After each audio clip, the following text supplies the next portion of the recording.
Wow, I never hit the go live button. I hit the go live button on my end, but not the YouTube end. So I've been sitting here for 7 minutes, surprised that nobody said hi. But turns out I'm 7 minutes late because I missed a button. I thought I was streaming this whole time. I was streaming from my software, but I was not. I had not started the stream on the YouTube dashboard, even though it was showing me what the stream would look like if I clicked go live. Wow, that is my bad. Wow. And I was talking, I was describing things, I was having a good old time. Talking about how the event is too cryptic for me to make sense of any of the story, and how I'm like slowly giving up on trying to understand Phantasm stories. Talking about how I'm really excited to do Reforged 11 testing today, because the Dark Zone boss is available right now, the Choice of Destiny, and it'll give me a chance to play with Reforged 11 more. Because the problem that I have with that right now is that Tuesday, I spent all 10 of my attempts trying to get the best score for the Reforged 11 debut, and I never had a chance to test different team comps. I spent all of my time refining all of my 10 attempts, refining that one clear over and over and over and over and over again. I never had a chance to test 11 in different situations. I didn't get a chance to test Arcane Crit, didn't get a chance to test Stargazer, didn't get a chance to test like Eveless. Like, there's a bunch of scenarios that I didn't get a chance to test Tuesday that I want to test today in Choice of Destiny. So that's going to be fun. But again, we've got, before I get into the BFL stuff, doing the Phantasm stuff, because the Phantasm stuff is an event. And if you don't do the event, then it's gone forever. We did get new items just before I hit the go live button, because I didn't realize I needed to click that button. And it basically just said that, hey, we've been dealing up this like movement thing this entire event. Like, everything that we gave you is based on moving or your move count. And even though this is like the movement event, we're just going to completely ignore that and turn it into if you have 2 healers, you just instantly win event. So I'm just going to completely ignore all the movement things and just heal people, because that's really silly. I'm not really sure why they gave items that's just like deal true damage to the entire map if you heal. That's a little silly. So I'm just going to be using Rahu and some healers for the rest of the event, because there's no reason for me to use anything else. Let's do this, and let's grab Hamel, because Hamel is Hamel. Bring a core breaker, because why not? Who breaks cores? Who breaks cores? Who breaks cores? Eeny, meeny, miny, mo. Take a look at everybody. Reforged 11 breaks cores, but this event has been weird with magic enemy or magic centers not being able to break cores. So we need like a physical core breaking option. Okay, solo Jasmine. There we go. All these eyes on me. How exciting. And solo Jasmine is going to rock Hardic.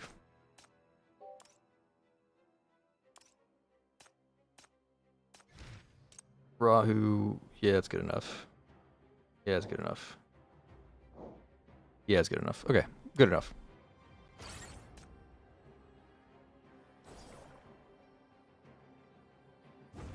How you guys doing this morning? It's morning for me. I'm sure it's not morning for everybody. Dance with me. Okay, there's something I'm obviously not understanding, because that guy's immune to all damage.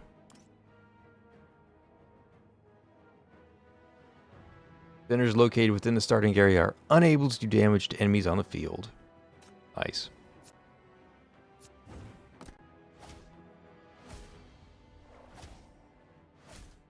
Okay, so I have to slowly use all of my movement to get everyone onto the field. Gotcha. And now everything just slowly melts to true damage without me having to play the game.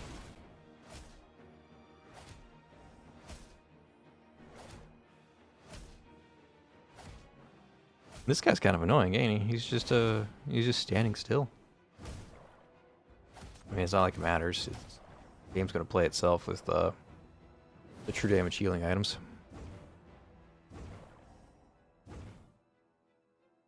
Come, dance with me. Okay, I wasn't expecting him to go into that death rattle state as soon as I threw a single ability at him. But I guess that's what happens sometimes. Dance with me. Yeah, silly event is silly. This crimson Big no-think singing event. floor is the most beautiful reward for a dancer's performance.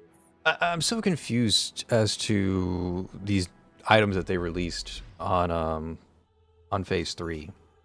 Because it was like a really intriguing movement system they were building up to it. But now it's just like, throw all that stuff away. You don't need it. We just care about healing now. Every 6 seconds, the enemy with the highest HP on the field takes damage equal to 40% of their current HP. Wow, that's really good.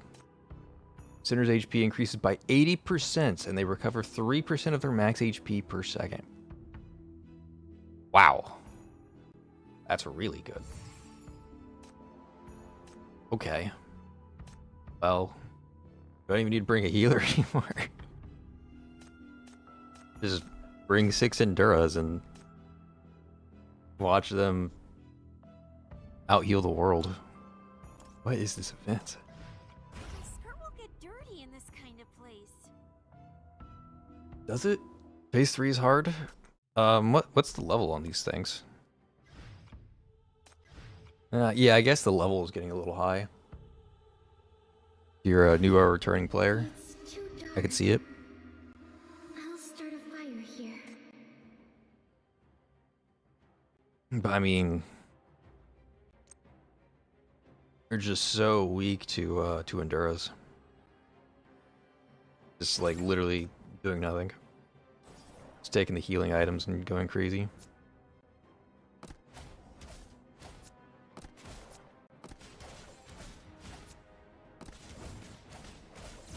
Come, dance with me.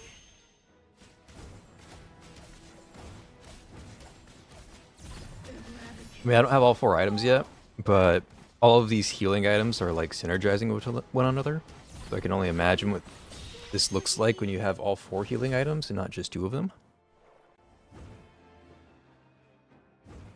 Because each healing item makes the other healing item stronger. Come, dance with me. So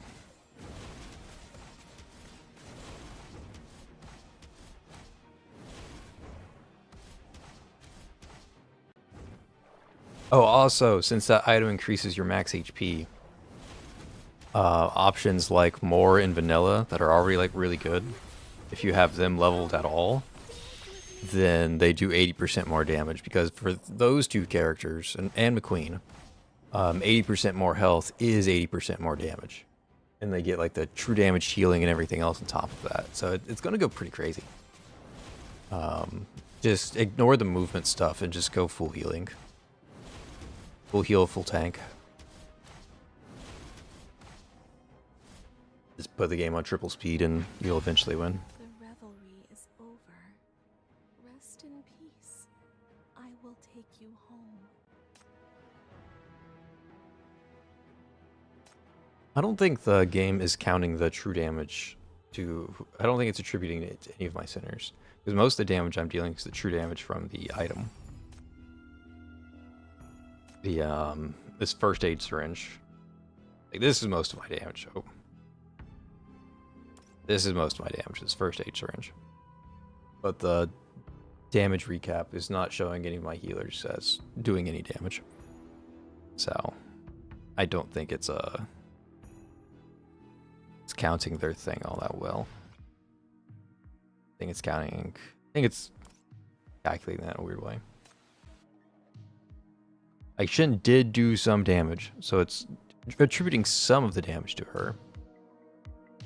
But I don't think it's attributing all the damage to her. Putting the Hamel skin back on. People love Hamel skins, right?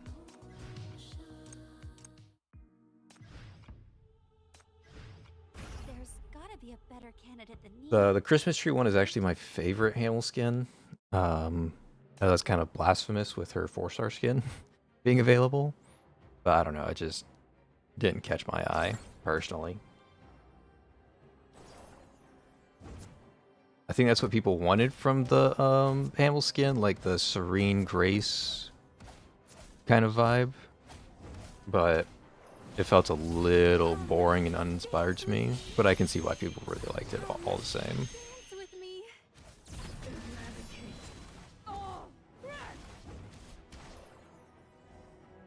It just felt like pretty lady skin. Not like there's any, like with Nox, they did a really good job incorporating Nox's interrogation. And like the skin actually means something. It's like her interrogation, all of her story, all of Nox's story bottled up into a skin. That was really cool. But with Hamel, maybe they were incorporating her chapter 7 and 8 story. And that's what it was. It was like her carnival dress, but I don't know. I think it's just generic pretty lady. Evening Vex, how's it going? Glad to see you back. My non-PTN gamer.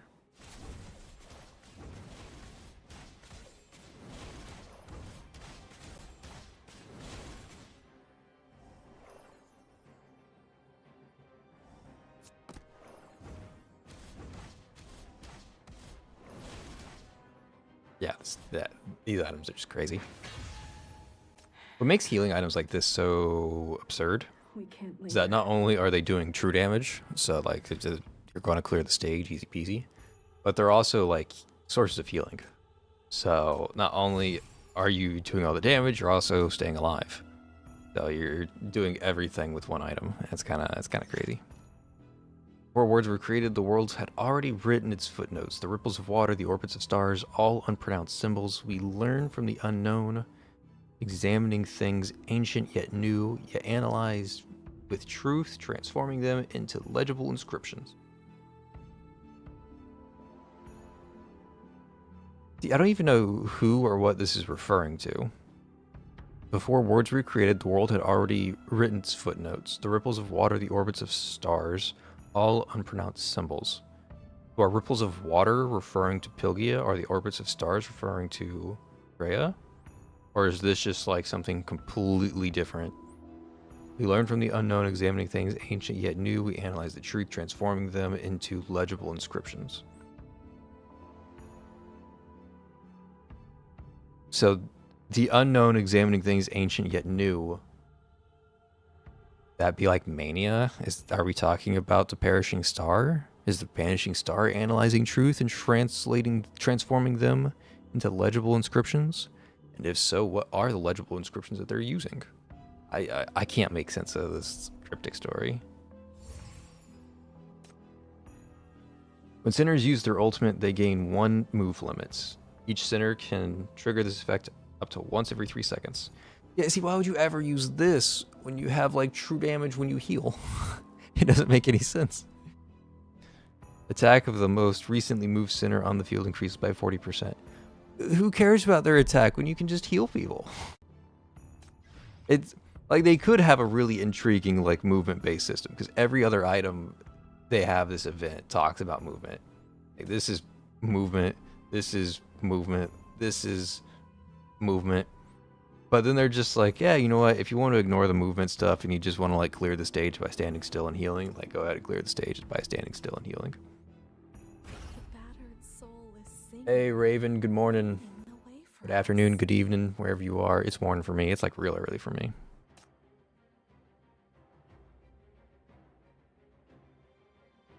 I actually, all of my videos upload when I'm, usually like when I'm right waking up or when I'm still asleep.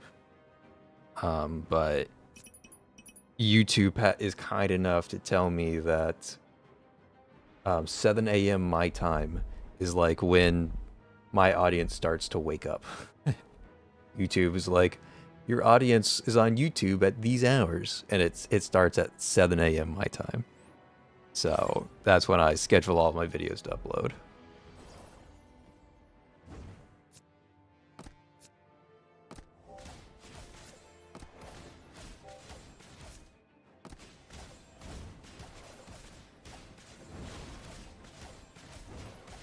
What the heck is this deer? Dance with me. I wasn't expecting a mania deer. Dance with me.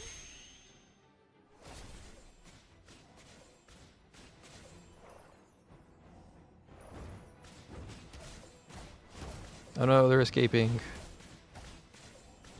Oh, they actually leached through. Standing still and healing wasn't enough. You know what that means? It means we throw another healer onto the board. Just throw another healer out there. It's gonna work eventually, right?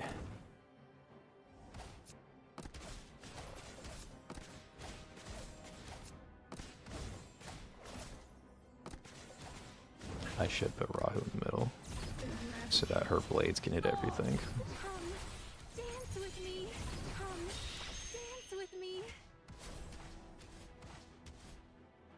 And I guess I could optimize this. I can put Hamel up here without her being targeted, and I can put her there.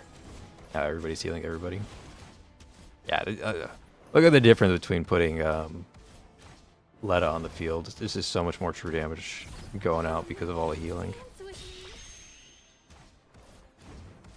Deer Center for the next Eternal Nightmare. I'm super curious to what they're doing with the next Eternal Nightmare, because I predicted it from like the second Immortal. Like I saw that they were doing one of each tendency, and now we have 6 Immortal Centers, one for each tendency. Come, So whatever Immortal Center they release next is going to set like a big precedence. Like, are they going to continue releasing Immortal Centers? Are these 6 Immortal Centers? Are the new ones going to know each other? Or are they going to be like a different part from the expedition? Like, we've seen the Immortal Center character arc from across all the tendencies, and I'm curious to see what they do with Immortals going forward, because to me it's a little uncertain. I don't think they're just going to call it done there because people love the Immortals. But surely they go into like a new arc where it's not an Immortal, it's something else. Like Banyan starts getting involved or something. But what do I know? Scholar reaches out to touch it, only to feel the shadow of her future self from years ahead, blurry, clean, and silent. When the mist disperses, the horizon remains gray. Some departures never leave footprints behind, for it is not an escape but a return to that dust-sealed, nameless monument that remembers all. Okay, so this makes sense. Scholar reaches out. I don't know who the scholar is. Maybe it's Drea because Drea was a scholar. Maybe it was Chief when she, whichever chief you play as, is the guide. But when the mist dispersed, the horizons remain gray. Some departures never leave footprints behind. Not really sure what that's referring to, but there are a lot of departures that don't leave footprints behind. We're talking about the Mania temporal storms. We're talking about Chief coming and going into the Eternal Nightmares based off the illusory moon surges. And then it's very clearly talking about the Immortal Centers because it's talking about that dust-sealed, nameless monument that remembers all. That's the monument that Chief uses to return back from the Eternal Nightmares. That has like everybody's name on it. So, Grand Immortal Center, like the Fate Grand Servants. Interesting. I could see it. I don't know too much about Fate. I have a buddy who like does nothing but play Fate. But I honestly don't know much about the series or the franchise. I tried to get into it once, and I ended up not. I never gave it a fair shake. That's the best way I can say it. But I could see it like a capstone sort of thing going on.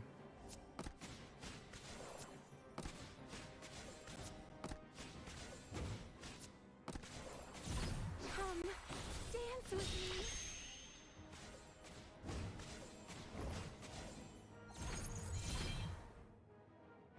Okay, the deer is giving people like some sort of damage resist, Dance with me. or giving them something. Come, Doesn't matter because I'm doing true damage. And unless the deer is healing things, then whatever. The healing is just gonna clear these things out without me thinking. I guess I should turn Rahu on. I mean, that would help. You're not a deer. You have claws for hands. Dance with me.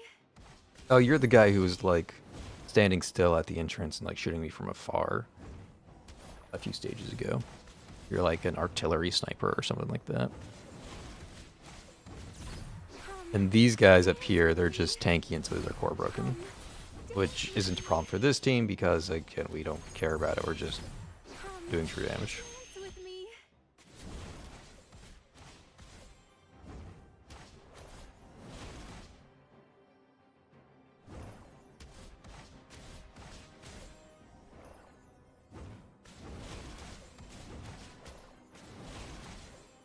Oh, they almost got in. Almost. So when we beat stage 4, that's when we unlock like the 3rd and 4th item slots, right? And is the stage 5 open today, or do I have to wait for tomorrow for stage 5? Take you home. Yeah, let me check. Yeah, that's wait for tomorrow. Okay. So I'm going to unlock the 3rd and 4th item slot, and then we come back tomorrow or the day after that, anytime within the next 10 days to go ahead and tackle stage 5. Got it. And then stage 5 is going to be harder stages, but you have 4 item slots, so you just make a ridiculously overpowered item combo. In this case, 4 healing items, because why would you not? Ooh, I get a title? Oh, that's a cute title.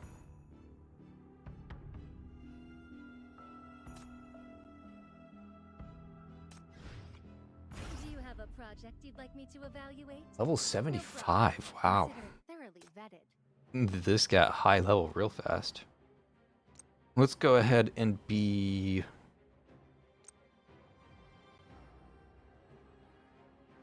Firewall debugging completed. abundantly sure that we can take it down by taking more. Taking more because this event apparently is all about healing, and my item makes it so Cinder's HP increases by 80%, and they recover 3% HP a second, which means more is going to do a ton of damage. Ton of damage.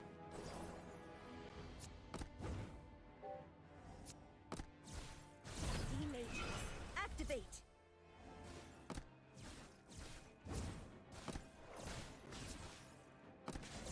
Come, dance with me. Oh, I need to swap their positions real quick. Activate. Come, teammate. Activate. Okay, easy pickings. Oh, that's cute. There's like a lane that you can't target. Wow, they still made it through even with me bringing more. Okay. Let's ditch more, and let's just bring another healer. I don't like to fight, but I don't like to flee either. Any other healers that are cute? Kind of. We'll do aerial. Surprised he didn't yell at me for not having aerial crime brands on. Means I have aerial crime brands on, and I just don't know it.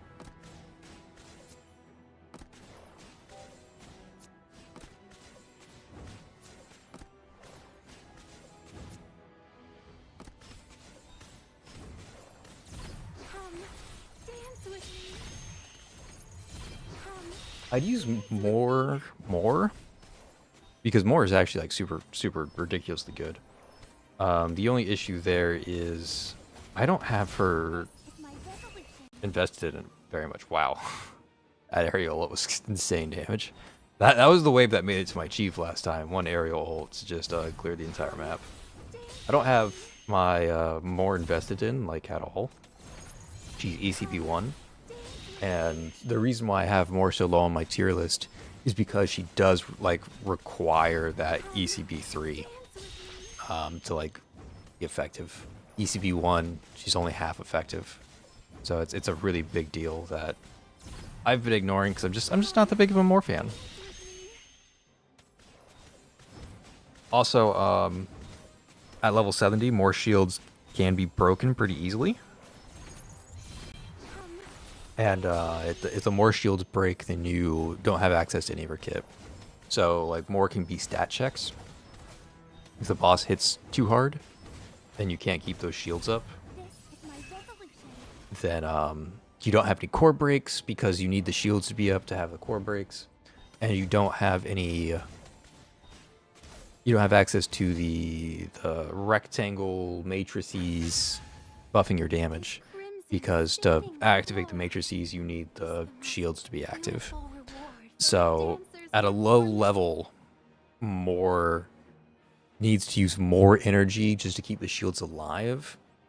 And she's already, like, energy hungry because she wants to set up the buffs and she wants to core break. So, there's just a lot of hoops you gotta... for specifically level 70 and ECB1. Level 70 makes it so that there's a lot of hoops to jump through. And ECB1 makes it so that the hoops aren't really worth jumping through. So, again, I could invest in more again and have, like, a significantly more useful meta center for, like, pretty much all physical teams. That's me plugging my tablet in. But I just don't care enough about more to try and make use of her. Yeah, okay, we've got the third and fourth item slot.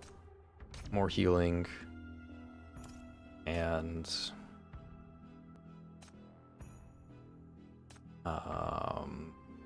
taking damage. Full heal. Okay, and all four of those items are gonna combo together to heal and deal a ridiculous amount of damage. But we'll have to save that for tomorrow because that stage is still locked. Yeah, if you're struggling on this, I recommend completely ignoring all of the movement stuff and just using the heals. If you're still feeling unwell, So many dots. how about I keep you company and talk to you for a while? So many dots. Oh, are you here to see Michi? Feel free to take the time to... Oh, wrong button.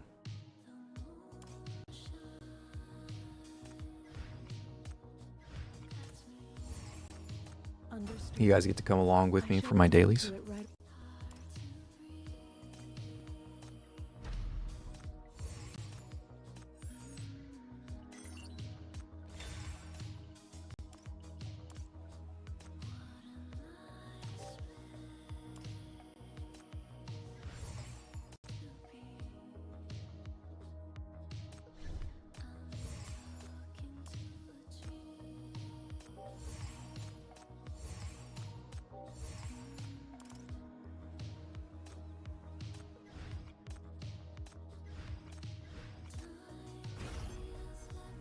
Dailies be dailies. Nothing real exciting, but they're easy to do. Dailies are why I had to quit some of the other games that I was playing alongside of Path to Nowhere for a while. Like Arknights. I had to drop Arknights because I just couldn't keep up with the dailies anymore. Just too much time being spent doing nothing. Sitting there like autoplay, but like you couldn't raid, so you're playing the stage like 10 times, and sometimes the autoplay breaks, and it's just like, man, I don't have the patience for this to do this every morning or afternoon. I just struggle to keep up with it. If your game doesn't have a raid feature nowadays, it's very difficult for me to play it. Oh, we need to do the Pilgia Mirage. Okay. Pilgia Mirage or go straight into BFL testing. What do you guys think? Any recommendations or suggestions? All the new crime brands. I haven't gotten the new ones from the event yet. See Michi? Yeah. Feel free to take the Let me time grab to those look real at the quick. supplies, too. Don't have enough for most of this stuff yet.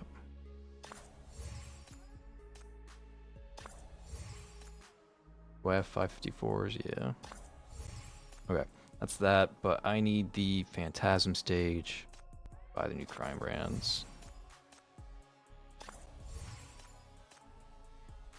one. Okay, so this is all just move crime brand stuff. So I'm never going to use it. Some people are going to say that one of those is best in slot. The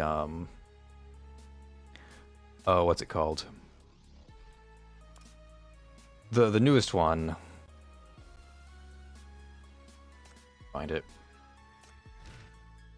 Crime brands over here, filter. This one. A lot of people are going to say Final Path is best in slot on a lot of centers. The problem with this is it's so annoying to use. To micromanage and keep track of this crime brand is so obnoxious. So I'm never going to use it. But a lot of people are going to recommend it. It's not important. It's negligible. But But yeah, to answer your question, crime brand mystery. Yeah, we got the new crime brands now. And this includes all of the exclusive crime brands as well. So, yeah, we got them.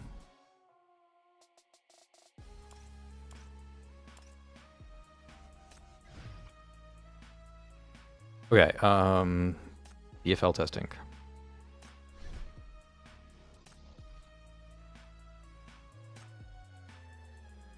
$11 milli LL. Let's change the milli over to Stargazer. And what's my Stargazer looking like? I haven't fully reforged Stargazer. Yeah, I have to put a lot into her cost that I don't have. I can get her 4 more points right now. But I think what I need is 5.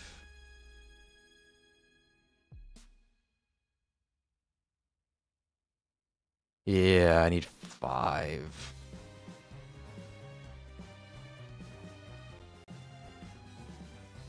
Everything beyond that is kind of just gravy. But this is actually a really good node. That helps out Stargazer's personal damage by a bit. You can also play like DPS Stargazer by taking all these top options. And I'm sure it's fine. I don't have the angers to unlock all of that though. Oh yeah, to go from 12 to 13, I need 1,000 more of these purple things. Yeah, it's not gonna happen. I don't have any like useless stuff onto it. I guess I do. I have this on. So I could deactivate the 15% attack speed. And I would only need 3 anchors to get this. Passive Realm of Truth. Okay, what is Realm of Truth? Yeah. It's just DPS nodes. So getting this, it would make it so that when Stargazer has max energy, there's actually a reason to cast her again. And it would just do a burst of damage. I guess it would stack. I guess it would stack her passive faster. Her passive already stacks so fast it doesn't matter. And yeah, I've got all the ECPs. I've been playing the game for 3 years, so I just recently got all the ECPs, like last week, 2 weeks ago, something like that. But it was a goal of mine for a while. But again, I've been playing the game for 3 years, so I've had the time to. I mean, my chief level is 98 now, so almost max chief level.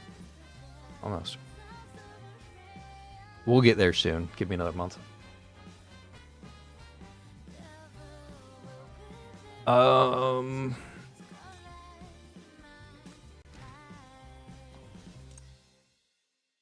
Is it worth doing all this stuff for Stargazer?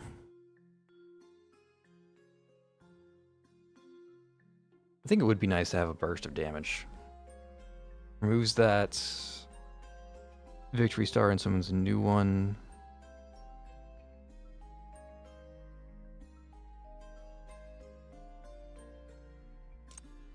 And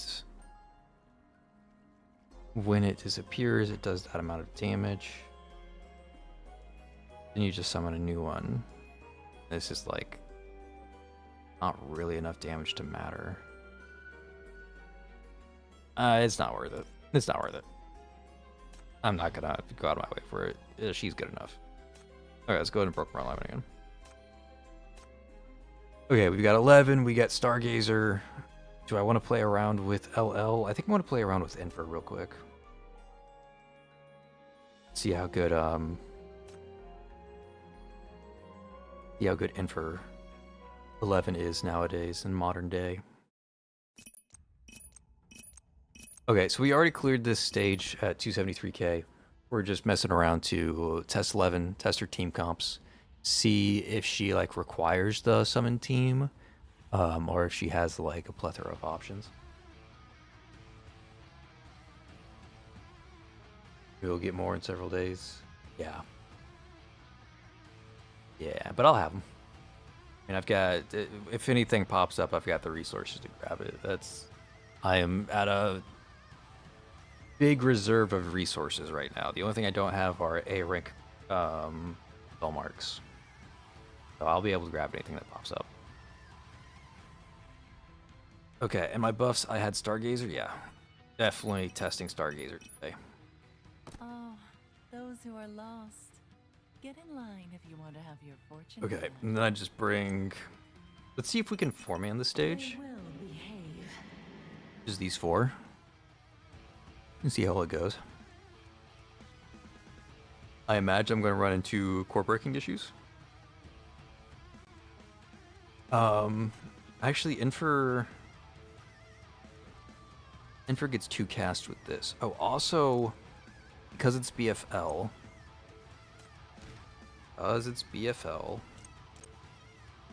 I want to change over to the Despair Resonance is insanely good. And you should be using this everywhere. But for BFL, Terror Proliferation's a little bit better. A little bit better for BFL. Everything else uses the second option. BFL, first option is pretty nice. Crime brands. Definitely need crime brands. Okay, what we got? We got... let's give you damage. I really like this set, but I'm like slowly starting to be converted to... like this is an energy set for her, because she just gets better energy income. But I'm slowly being converted over to the just pure damage summon set. So... it's going to affect my crime brand recommendations when we get there. Also, you are a support. You don't need to be rocking those damage crime brands that you had on. You can just put on Homecoming and forget about everything else. Another option that you have with Stargazer, actually, your options are Homecoming. That's the easy one. The other one is Paradise Regained, because the summon team actually is starting to struggle with core breaking. You've got Eve who does no core breaking. You've got Stargazer who does no core breaking. So you're actually kind of light on it. But if you run Paradise Regained, then all of a sudden you've got answers. Let's actually go ahead and rock Paradise Regained, because I'm anticipating that we're going to have some issues with core breaking. I'm anticipating it. And the last one, I don't Path of Doom, sure. Not going to do anything, but hey, it's a crime brand, right? Yep, that's fine. And Infer, do you have Heartache? Okay, so let's think about this first things first. We're going to have to break 3 cores at the very start, which means I'm going to need 3 casts of 11. And if needed, I can blow one of Infer's ECBs. But that's... There's 2 enemies. They're too far apart for us to hit them both. I'm on ×3 speed in BFL. Oh bueno. Let me just restart, because I lost so much time just trying to fix the ×3 speed.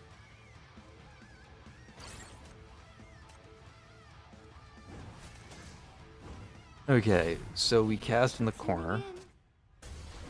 And then do I still have the energy for all of this nonsense?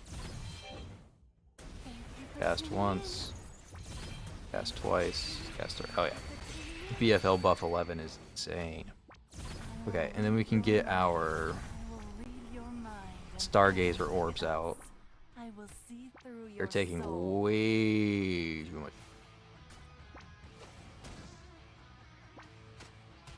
Okay. The boss hits us in the face for too much damage. So we actually have a reason to use the Stargazer Crime Brands. Put Depth of Restricted Area on her. And we'll put Stargazer out in front. Problem solved.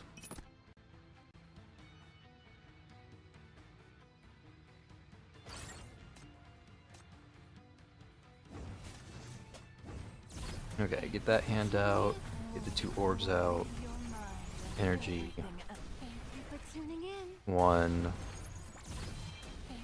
2, 3.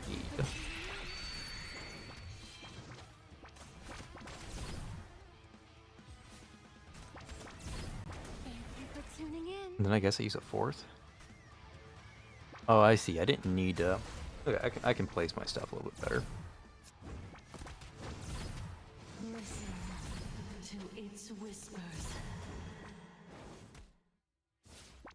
Oh, there's going to be a huge problem. This guy's going to mute 11. Oh no, it's probably going to mute Stargazer. Makes this really easy, actually.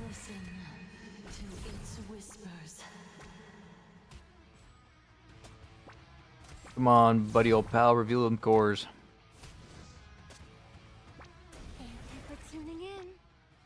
I'm going to blow a cast there, because I kind of need to. Yeah, he silenced Stargazer. Let's fucking go. Face your fear head on. Crisis averted. Face your fear head on. Thank you for tuning in. Thank you for tuning in.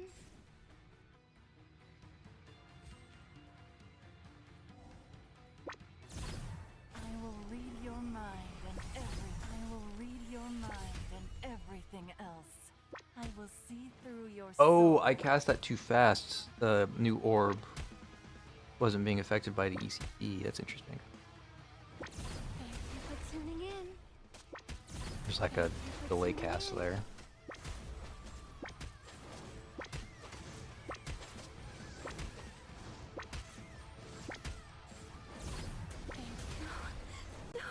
Okay.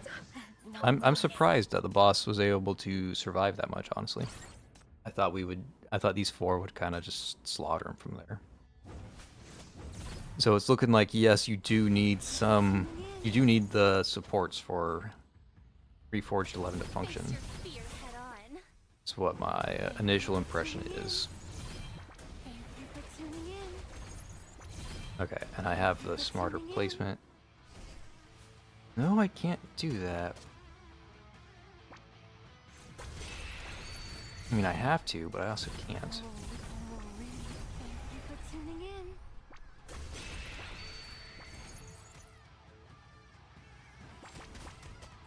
Listen to its whispers.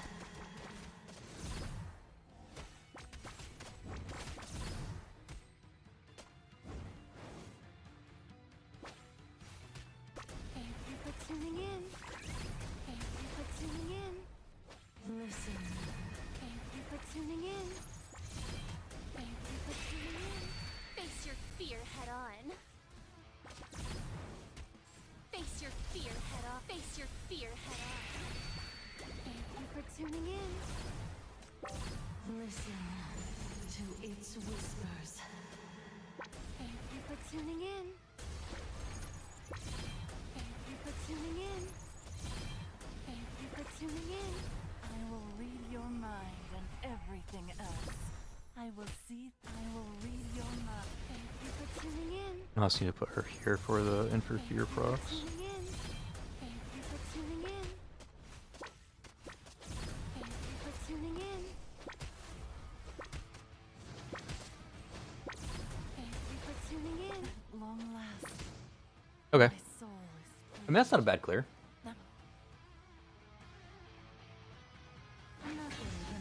251 with 4 people. Not the worst.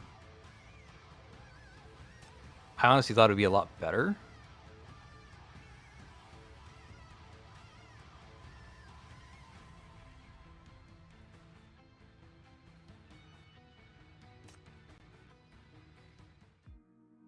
Okay, 251 with 4 people. What if we replace Stargazer? I guess we're also talking Stargazer buff. So it's a little bit skewed. What if we replace Stargazer with Eve? How does Eve like compare to Stargazer? Again, not a perfect comparison because we're talking Stargazer buff in the equation as well, which makes a little bit of variance.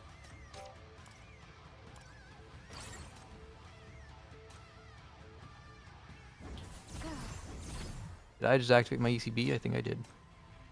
That was a misclick. Go. Thank you for tuning in. Thank you for tuning in. Thank you for tuning in. Thank you for tuning in. Thank you for tuning in.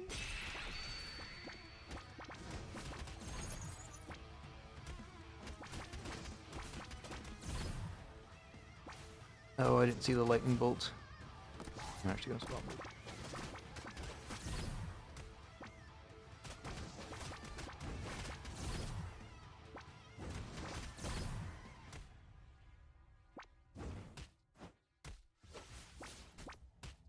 Now he silences weapon. Okay.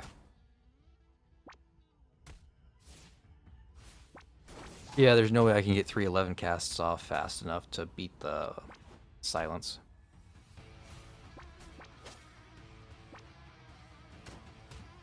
Kind of makes this a little awkward. I'm going to put Corn in the background, just because Corn has a really high base attack, and I think it's going to be higher than 11's. With the Corn buffs, Corn should have the higher attack, which means he's going to silence Corn instead of 11. That's the only reason why Corn's going to be here, is just to eat the eat that silence debuff. He's not contributing to the test at all. Thank you for tuning in. Thank you for tuning in.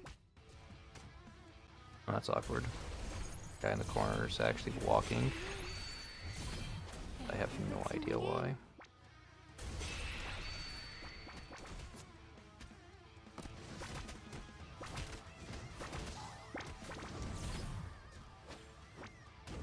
Oh.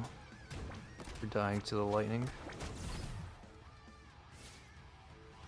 Listen to its whispers. Thank you for tuning in. Face your fear head on. Thank you for tuning in. Still silenced 11. It's 11's attack at if she's still being silenced with Corn on the...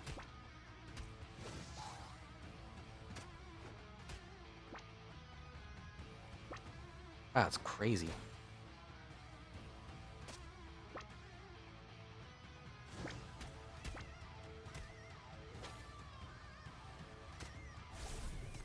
Listen to its whispers.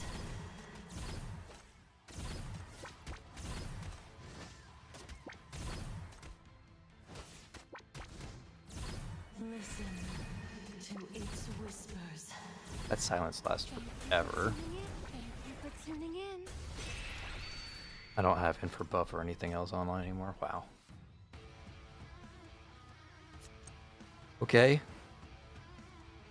Horn couldn't stop it. I guess it considers base attack. Does Stargazer have a higher base attack than 11?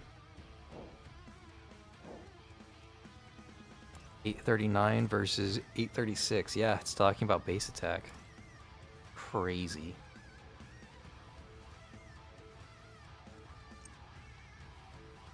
Okay, the only people who could have high enough attack are my Reforged centers.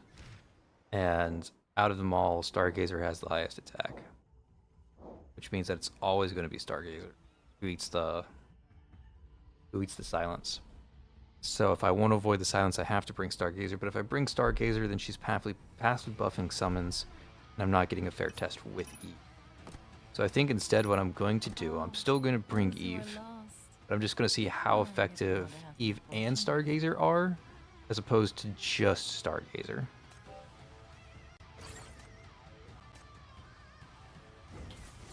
Go.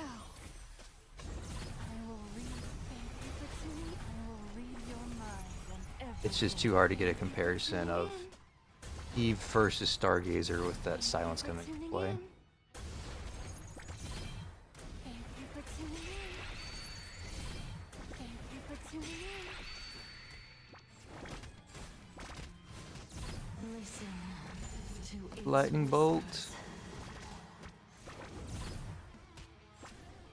Listen. Listen. I also never used EVCB. That's another. Oh no, I didn't have EVCB. Never mind. Yep. Don't listen to me. I didn't use it because I didn't have it. Makes a lot of sense. Thank you for tuning in. Thank you for tuning in.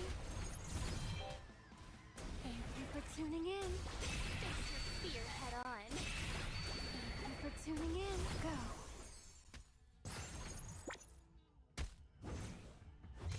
I will read your mind and everything else. Thank you for tuning in. I will read your mind and everything else. Thank you for tuning in. Go. Thank you for tuning in. Thank you for tuning in. Thank you for tuning in. Eve added so much damage, it's insane. So without Eve, it was 251. With Eve, we went to 267.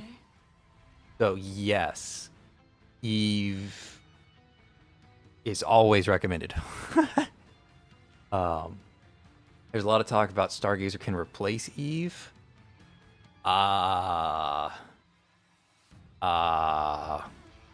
Use Eve. That's a huge difference. Massive.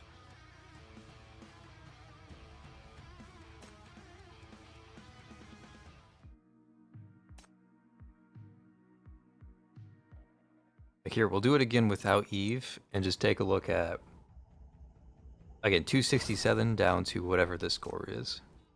Just a huge night and day difference. Even if I like play better and use Infer at the start of the fight, I'm still going to perform worse. Thank you for tuning in. I will read your mind and everything. Thank you for tuning in. Thank you for tuning in. Listen to its whispers. Listen to its whispers. Listen to its whispers. Core break 1, core break 2, energy, core break 3, Face your Infer fear. ult, Infer ECB. This ECB out. Thank you for tuning in. Thank you for tuning in. Thank you for tuning in. Thank you for tuning in.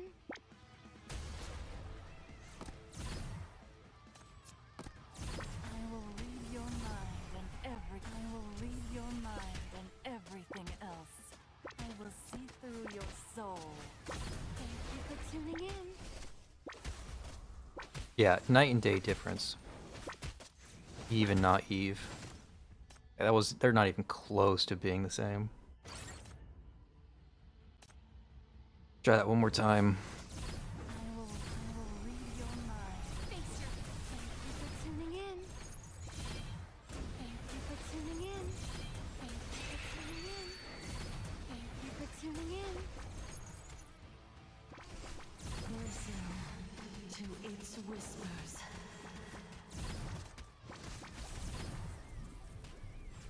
Oh, I didn't core break him. Thank you for tuning in. That's awkward. I thought I core broke him. I played it the same. I played every other state, every other run. So I'm surprised he didn't get a broken core. Tuning in. Thank you for tuning in. Thank you for tuning in. Read your mind and At least I think I played it the same as I played every other run. Thank you for tuning I might have forgotten that last cast. listen to its whispers. Listen to its whispers.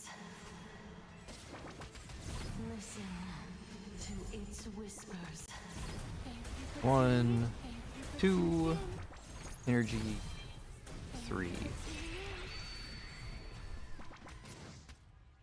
Head and get out of this.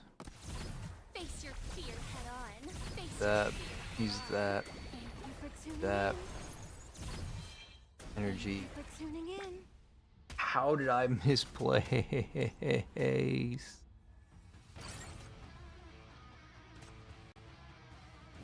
Okay, I will try this again. This time I don't misclick. I will read your mind and everything else. Thank you for tuning in.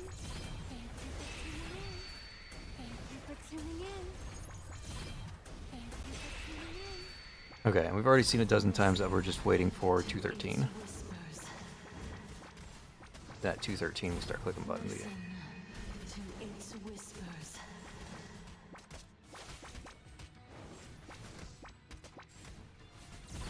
Thank you for tuning in. Thank you for tuning in. Thank you for tuning in. Listen. Oh my god.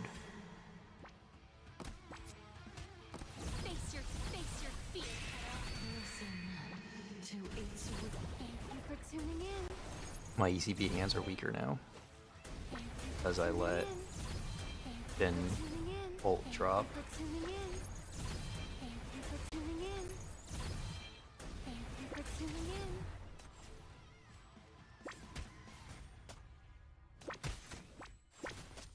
I will read your mind. I will read your mind and everything else. Thank you for tuning in. Thank you for tuning in. Okay, but all the same, you can see just how little damage we do without Eve. But the second I throw Eve on the team, It's time damage for is the gonna toys to skyrocket. meet new friends. I will read your Go. Thank you for tuning in. Face your Thank you for tuning in. Thank you for tuning in. Thank you for tuning in. Thank you for tuning in. I even just accidentally killed this guy. Up top. Extra energy I'm not used to having. Crazy. Listen to its whispers. Listen to its whispers. Listen to its whispers. Oh wow, I don't get the core breaks For tuning in. because I just straight up killed the thing. We're doing so much more damage. Thank you for tuning in. face your fear head on. Face your fear head on. Thank you for tuning in. Go. Go.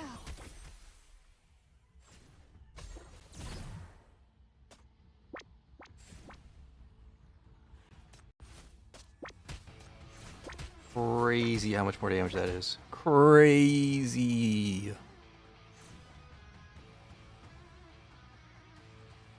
The contorted faces and Yeah, terrified that's screams are really good information for me to have. irresistible. Because I am going to make an 11 guide.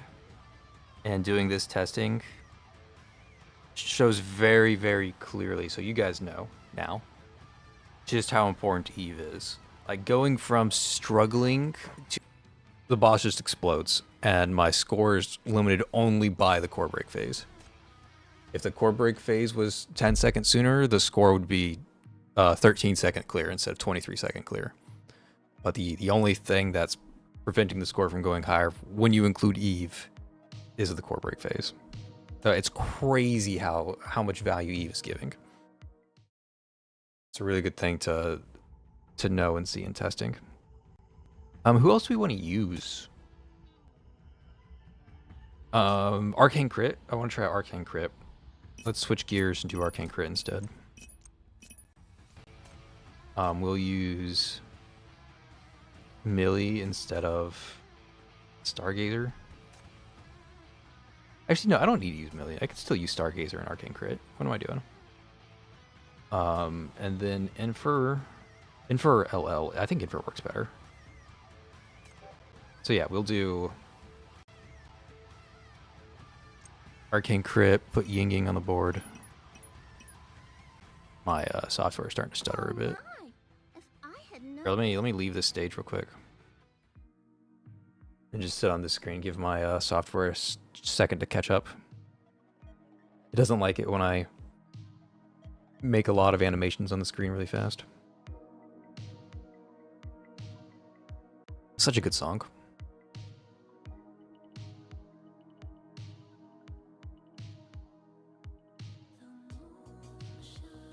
Burn to see how it underperforms. Yeah, I've made that mistake one too many BFL seasons. Ooh, it's not pretty. But like, Oh my. you also got to look at it from Burn's perspective, right? Like, Burn is in an awful spot right now. But if you don't use Arcane Crit, what do you use? Now you can use Reforged 11, right? So like, Reforged 11 is a viable answer. But like, last week, what did you use besides Arcane Crit? Like, what worked? It was Arcane Crit and Dreams and Memes? Like, I can't think of anything else that was working besides Arcane Crit. It's crazy.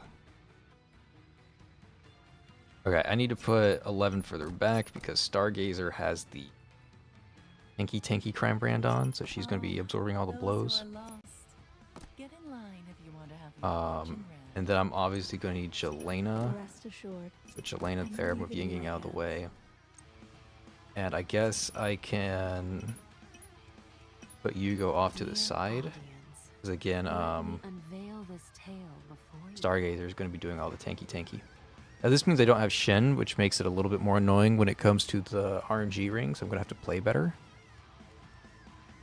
Which, you know, sucks. I don't want to have to, like, think harder. But you do what you got to do. Prime brand check. Good. Not good. Where's my Yugo set? Wrong Yugo set. Where's the other one?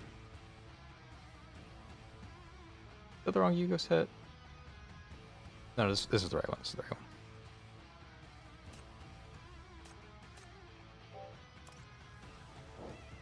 one. And then she needs her... Nobody else is using the crit rate one, so she'll use the crit rate.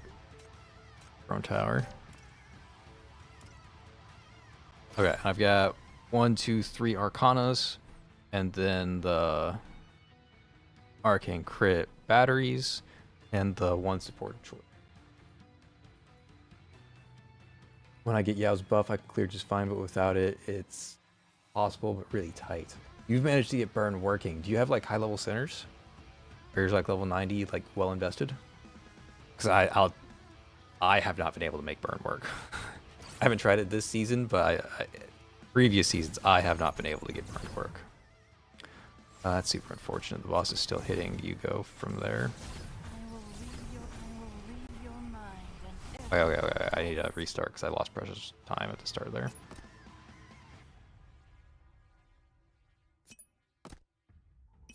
Let's set it up like that. There's like a billion buttons I have to press at the start of the mission right now because of Arcane Crit being involved. Blooms, behold the splendor. Thank you for tuning in. Thank you for tuning in. Thank you for tuning in. Thank you for tuning in.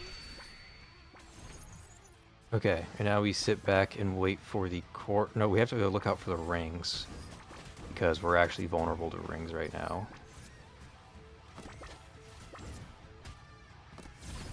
Yeah, if we didn't look out for rings, we would have lost Stargazer there.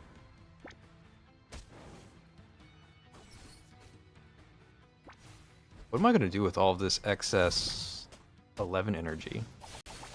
Like, one thing I'll say about the Arcane Crit setup is that it has significantly more core breaking.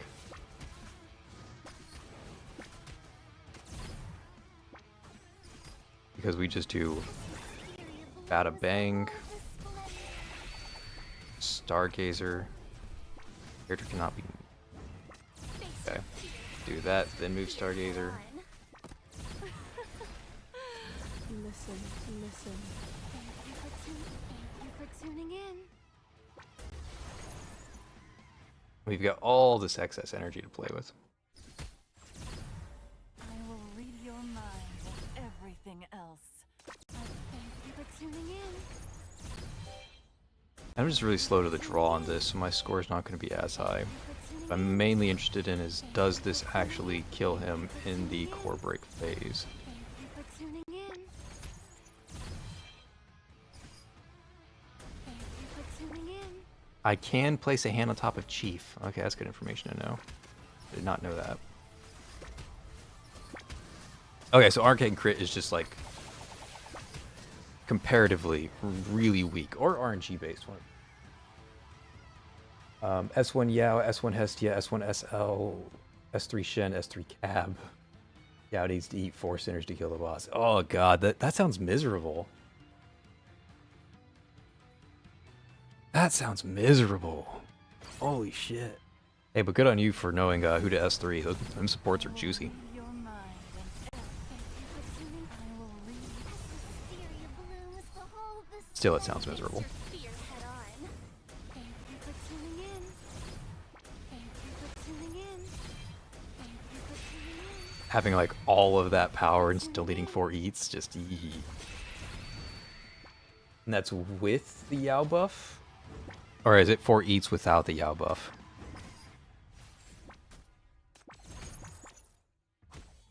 I wasn't paying attention. I took a lot of damage there that I didn't need to take. Might have been too much damage.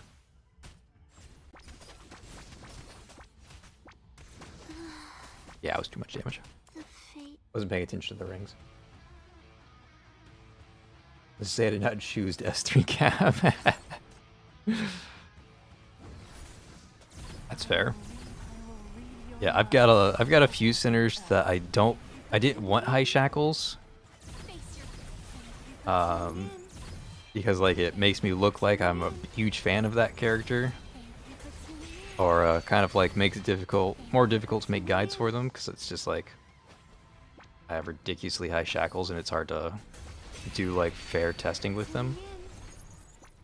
But PTN giveth the way PTN decides to giveth. Okay, I'm gonna play this on slow mode because stuff like these rings appearing, I need to be able to react to.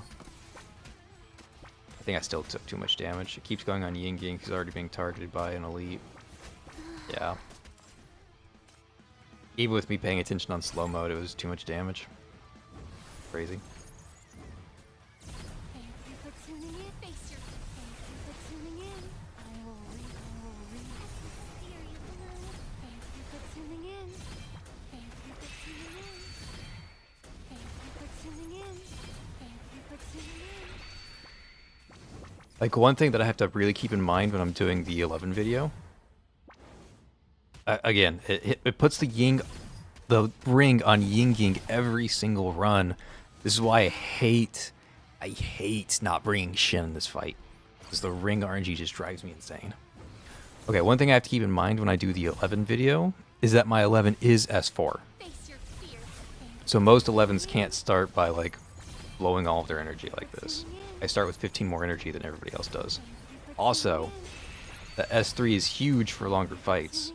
So I can place the ECB out, and with Reforged 11 plus Eve, my ECB hands stay alive for the entire, like, infinite.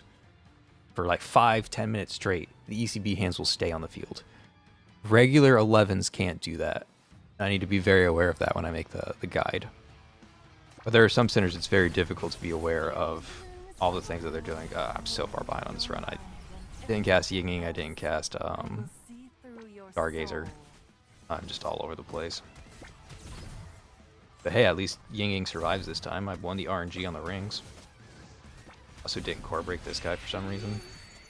So far behind on this run. Just haven't been paying attention apparently.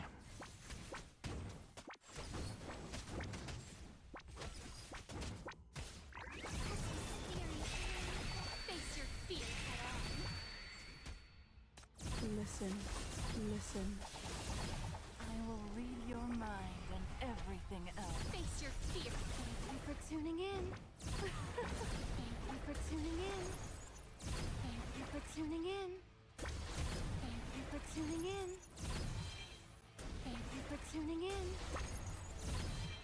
Thank you for We still made it tuning to this part fine with all of the in. Thank you for tuning in. troubles that we described. Thank you for tuning in. Now it's just a question of does Arcane crit 11 manage to deal with this?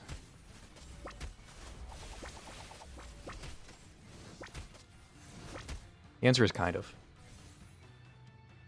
That's without Yao buff. Okay. Yeah, 4 eats without Yao buff. That doesn't sound. Yes, I mean, it still sounds rough. Doesn't sound the worst. let's return home. Okay, I think that was actually a fair run to do like testing for.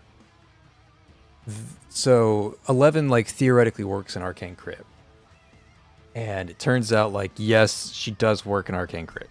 Like yes, this is technically a passing result.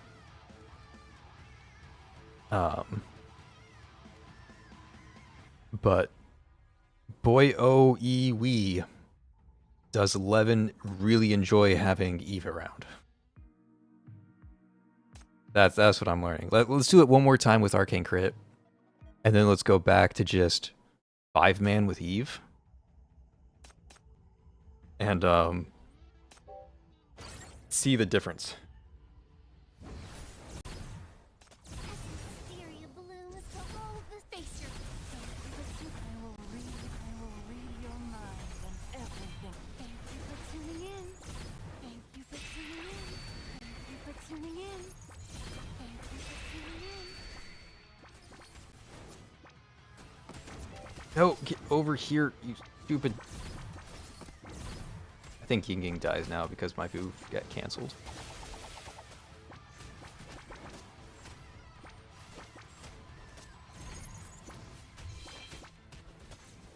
Also, I think this guy dies before I get a chance to core break him. Yep. Hysteria blooms, behold the splendor. Face your feet, face your feet, head on. Listen. Thank you for Fully tuning buffed in. 11. Wait for that slam in the back to go off. Get 11 in range for the interfere ticks. Thank you for tuning in. Then just spam away for as much damage as possible. Thank you for tuning There's actually in. some intricacy for when you're supposed to cast the 11 ults. Thank you for tuning I don't in. think it matters on Reforged 11 Thank you for because there's tuning just in. way too much happening. Thank you for tuning in. Thank you for tuning in. Like, yeah, this technically works. Thank you for tuning in. Like, we are clearing the stage. Yes, 250 to 259, like, let's return home. somewhere in that middling stage where I'm not defeating the boss during the core break.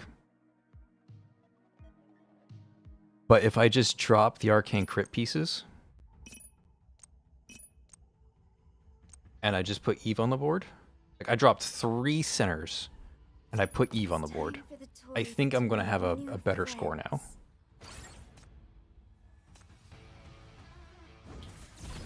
Go. I will read your mind. Face your.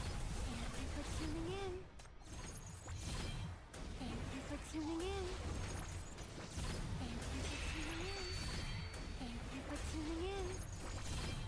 Thank you for tuning in. Okay, I do need to watch out for rings.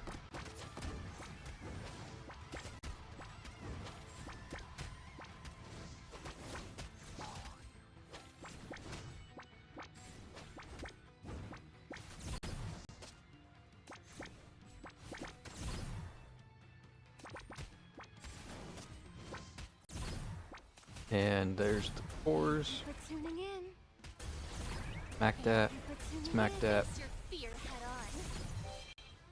Smack that. Face Break your that. fear head on. Use the ECB. Use the ECB. Swap for the bird cage. And then move 11 to the correct tile so interfere procs can work. For tuning in. Spam 11. Use this. Read your mind and everything. Thank you for tuning in.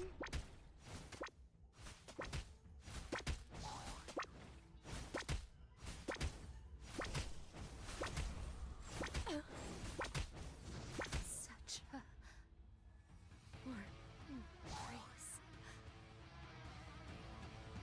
embrace. Okay, so you can use all of Arcane Crit.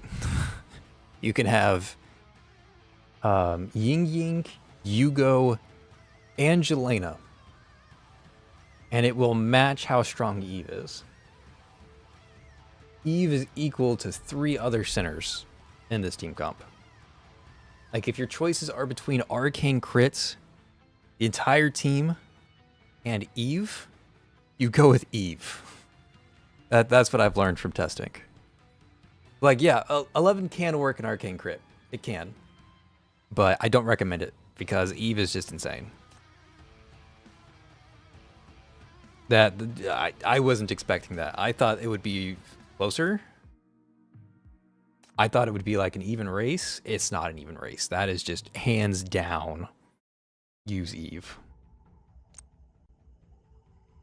And I mean, like, I still have 2 more slots to play with. I can put Shin on the board. Shin's going to be huge. And then I could have, like, LL or something else crazy on the board. Or anybody else that's, like, crazy good? Or am I just, like, stacking attack buffs? Probably just stacking attack buffs.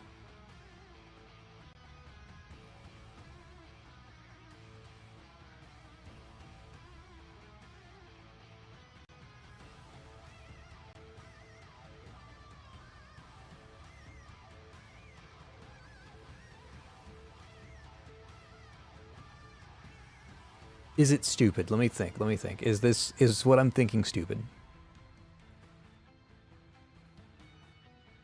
Yes, but why not? Recommendations for Eve shackles. Eve is from the generation where everybody wanted their first shackle. Just a free 20% damage on Eve S1. It's not as insane as others. Like,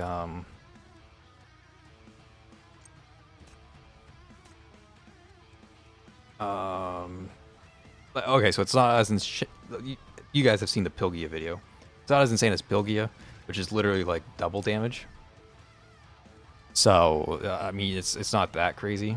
It's also not even as crazy as like OO, or sorry, Zero. Like Zero really wants her first shackle because it's just so much energy. So it's not mandatory. But yeah, Eve wants her S1 if possible. That shackle, like, I never recommend S3s because S3s, like, who cares? It's way too deep. If you go for S3 on like the supports, like Shen especially, but also Cabernet and Infer and all these others, then the S3 like is very impactful. But I would never go out of your way to get an S3. It's just not worth it. You can either have an S3 or you could have 2 S1s. And it's almost always better to have 2 S1s. But yeah, Eve likes her S1. For sure, for sure. Okay, I'm going crazy sauce. I'm bringing parfait. Means everything, my esteemed friend. And let me tell Trust the this process. investment is going to make you very happy. So parfait makes you hit harder when you break cores. Not specific to Umbras. This just works with everybody. And 11 is breaking 3, 6, 9, 12 cores. She's actually breaking all 12 cores this stage. So she's going to have a fully stacked parfait when she goes into her ECB ultimate. Or ECB cast, or whatever you want to call it. Face your fear. I will read your mind and everything. Thank you for tuning in. Thank you for tuning in. Thank you for tuning in. Thank you for tuning in. Except, turns out you don't get the buff if you never cast it. Yeah, it's my bad. I'm just being stupid. I will read Face your. Thank you for tuning in. That's a problem. Casting that hand too early because this guy gets a chance to spawn too. Okay, this is actually a lot to do to make Parfait work.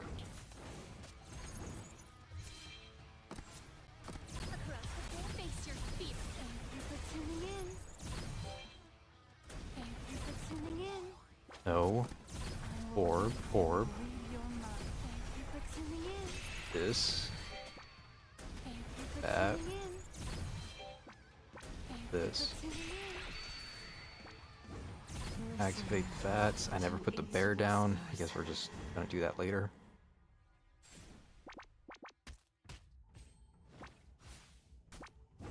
Okay, Parfait and 11 have the lightning bolt. That's fine. Okay, and now I'm waiting for 213. 213 is where the boss reveals his cores. Nope, I do too much damage and killed the guy I need a core break for the Parfait.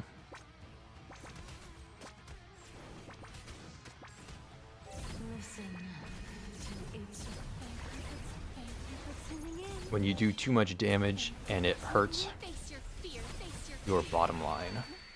Thank you for tuning in. Go. Go. Thank you for tuning in. I will read your mind and everything. Thank you for tuning in. Thank you for tuning in. Crazy. Is that higher than my 273k? Nah, it's 271k. Dear. Yeah, I still misplayed though because I could have gotten a lot more damage out of the Parfait if I broke the cores correctly. But then that leads to the question, like, should I be waiting for the core break phase and limit my score by the core break, or should I cast my ECB early and try to do more damage before the core break so that the boss goes down faster? Like, should I be maximizing the core break, or should I just be squeezing the last bit out of the core break? Like, which one is actually more damage? Or faster damage, I should say. I know which one's more damage. I don't know which one's faster damage. Yeah, I do lose the stacks if I don't max out one Parfait ult. The thing there is that the stage it's only lasting for like 22 seconds. So as long as I'm hitting, let me show it off. That Parfait ultimate, it lasts for 20 seconds, which is about as long as the stage is. So I'm kind of just banking on the fact that I will cast 11's ECB in those first 20 seconds. Reforged 11 looks amazing. Yeah, she looks amazing, absolutely. One thing that I'm doing testing to figure out just how good Reforged 11 is, and like she is crazy good. But one thing that I'm noticing is that she does need Eve. She doesn't even really need Stargazer, from what I can tell at least. It's like my Reforged 11 debut was using what? Using LL. It's using LL and who else? I was using a ton of supports. Let me check my video actually.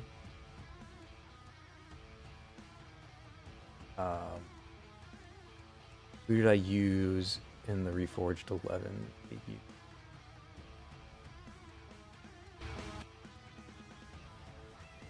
It was LL and Millie. Yeah, Millie's pretty good too. Maybe Millie is just as good as Stargazer. Yeah, that tracks. Millie and Stargazer are about the same strength. Yeah. Yeah, okay. So that's... I think Stargazer's replaceable. I think Millie is not. Or, sorry, I think Stargazer is replaceable. I think Eve is not replaceable. That's what I'm getting from my testing.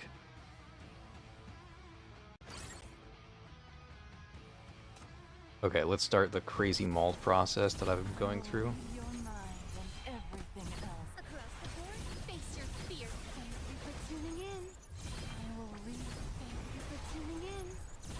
Thank you for tuning in. Thank you for tuning in. This has turned into a hair loss simulator stream. Oh. Nope, not allowed to put 11 there.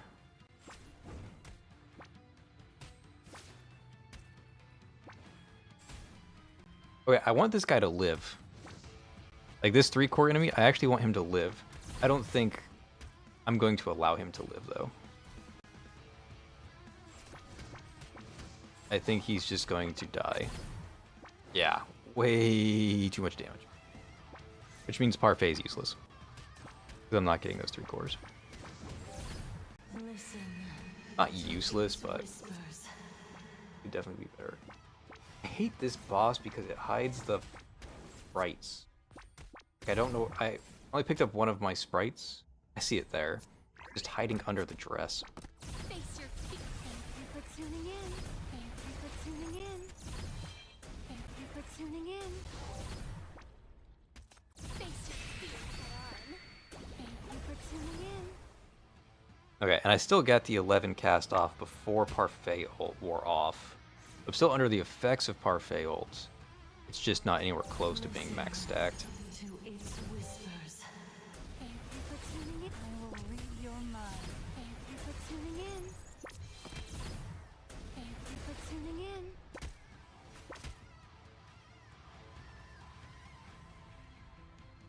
So Parfait's neat tech, but I do too much damage, and I don't get a chance to use it.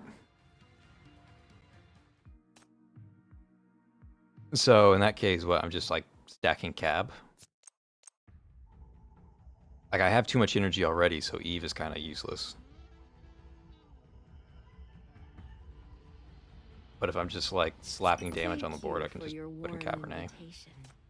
Cabernet will slap damage on the board for sure.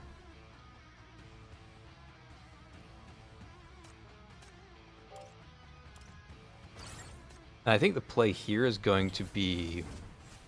Gonna really take this slow. I'm going to try to cast the ECB early, like as early as possible, and see if I can get a higher score by ignoring the core break. Just use damage numbers to obliterate them. Face your fear head on. Thank you for tuning in. Thank you for tuning in. I will read your mind and everything. Thank you for tuning in. Thank you for tuning in. Thank you for tuning in.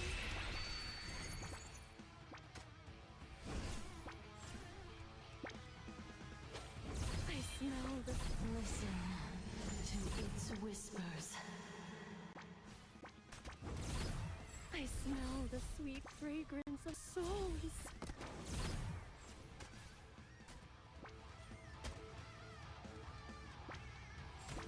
Listen. Thank you for tuning in. Go. Go.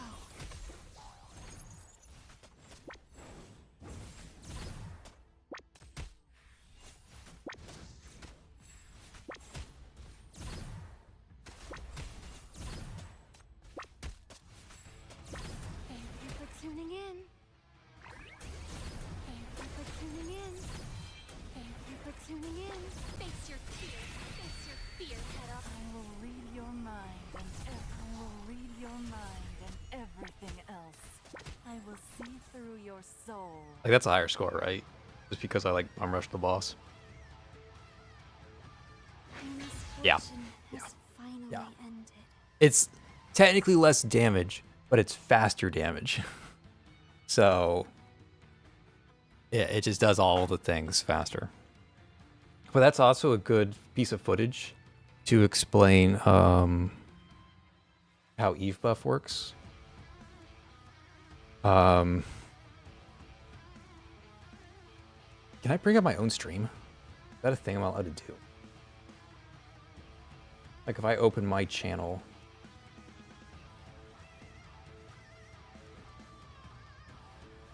Can I watch my own stream right now?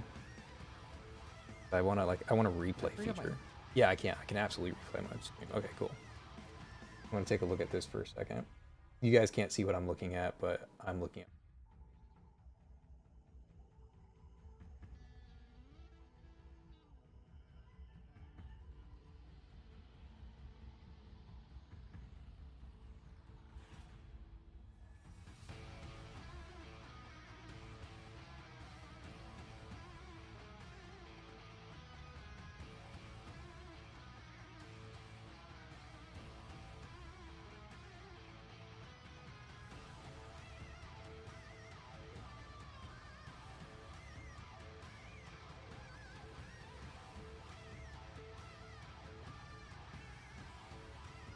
Okay. If it wasn't pain to set up, I would show you guys the intricacies there. But the intricacy, I'll go ahead and explain it. At the end of that clear, 11 was no longer had the Infer ult on her. But it didn't matter because 11 had the Infer ult when she cast her ECB. So the hands inherited the Infer ult and still had the Infer ult even when 11 did not. Also, my software is starting to chug. Let me go back here for a second. I'm going to try it one more time and see if I can break 274K.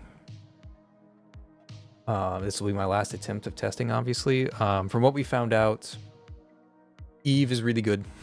Eve is... like, you can have Yugo, Jelena, and Ying Ying, and Eve is still better than the Arcane Crit Core, which is absurd. But Stargazer is kind of replaceable if you have like Millie or something. Oh, maybe I should do Millie instead of Cabernet.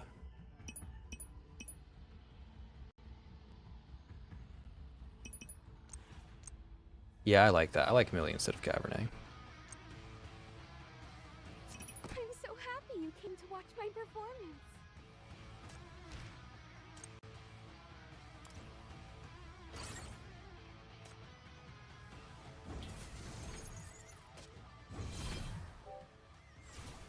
Face your Listen to its whispers. Thank you for tuning in.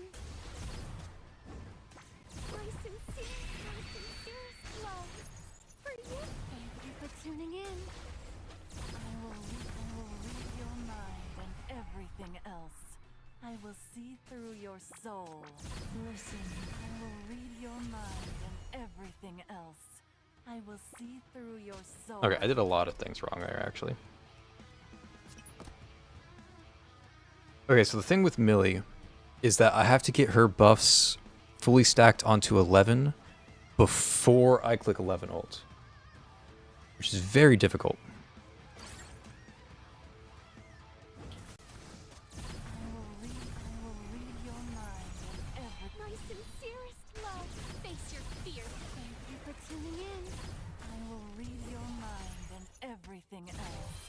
I Thank you for tuning in. My sincerest love for you. Thank you for tuning in. Thank you for tuning in.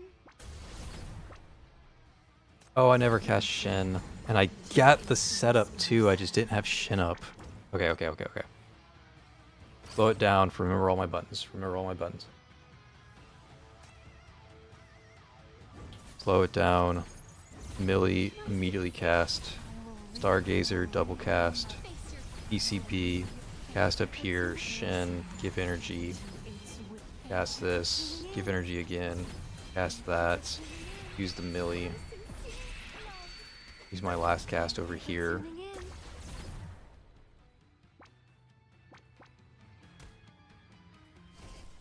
Move 11 up top. She's now fully Millie buffed. I can see the yellow on her. I can now eat everything and make the ECBs. Means I can make the bear and use the ECP here. Thank you for tuning in.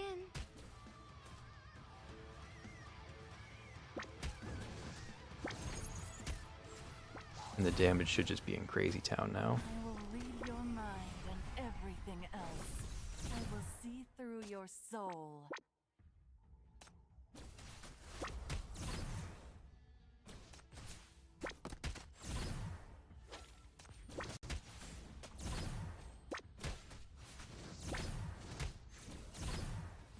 Thank you for tuning in.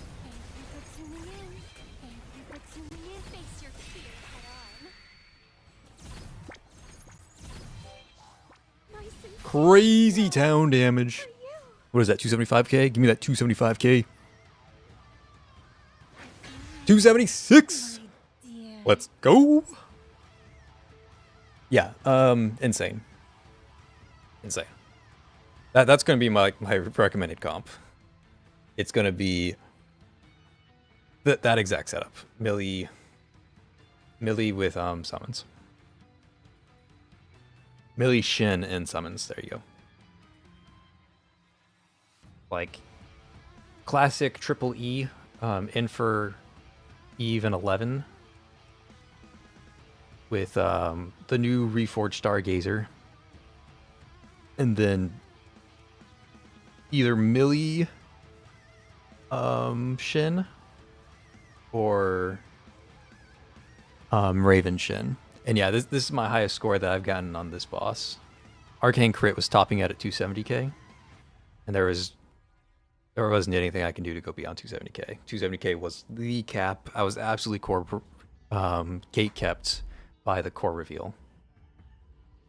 But not Arcane Crit, but the summon team is strong enough to jump the gun. They don't have to wait for the core break. They're allowed to start DPSing before the core break because they just do that much damage. So crazy. And like, it's only a 6k difference, but the thing there is that this is something that Arcane Crit can't even dream of doing because they are gated by the core break. Summons are so strong, they are not gated by the core break. They are just straight out like stat checking Choice of Destiny. And that's kind of insane. The last thing, I don't have any more attempts for it. The last thing I want to try is how does Raven compare to Millie here? Like, is Millie that much better than Raven? Should I be recommending Millie only, or can I be recommending Raven? But I think the answer is that like anything works in that last slot. Like Raven works, Millie works, Cabernet works, like any sort of damage amplification will be enough.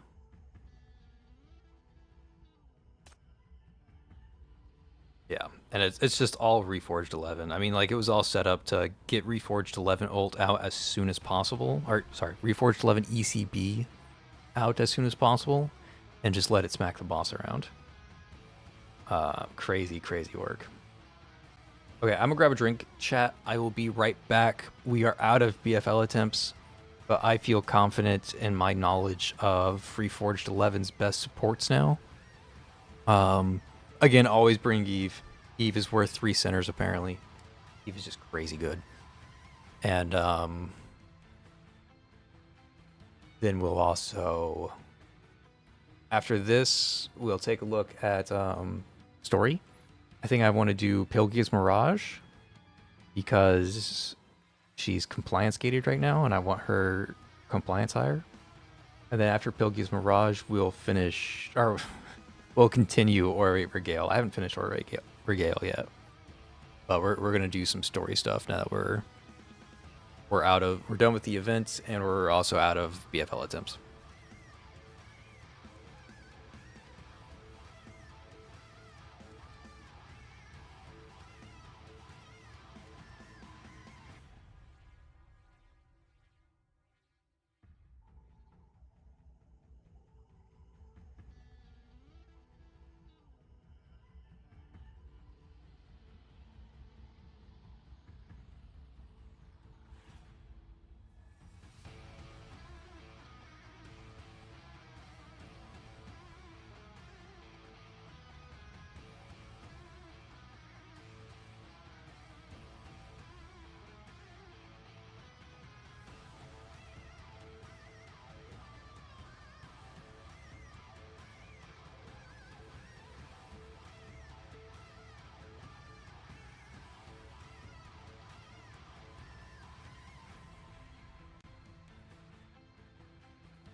All right, I had some hallway traffic. My cats came to say hello.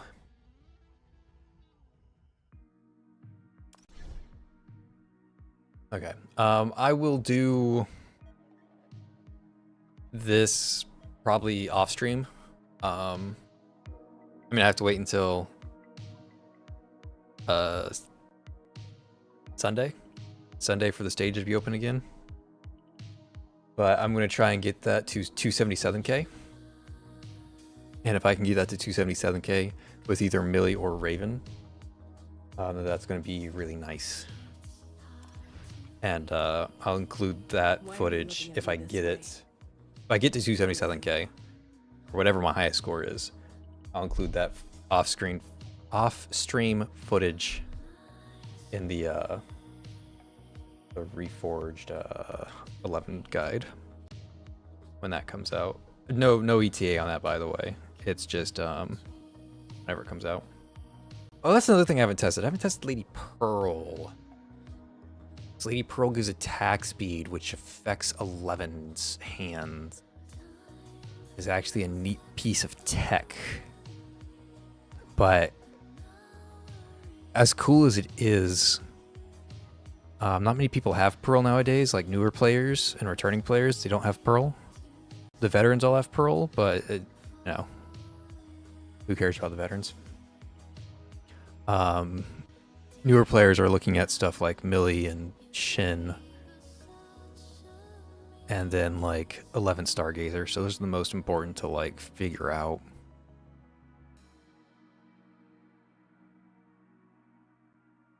But I've got a soft spot for Raven, so I'm always curious about how Raven performs. And I'm actually, you know what? Hekate might be really good there. I'll test Hekate as well. Replace Millie with Hekate. Because Hekate's magic penetration is better when the BFL boss has not revealed their cores. So the way the BFL bosses work, or I should say usually work, is like their defenses are super duper high. But then when you core break them, their defense is lower. So you're not just doing the extra core break damage, but you're also doing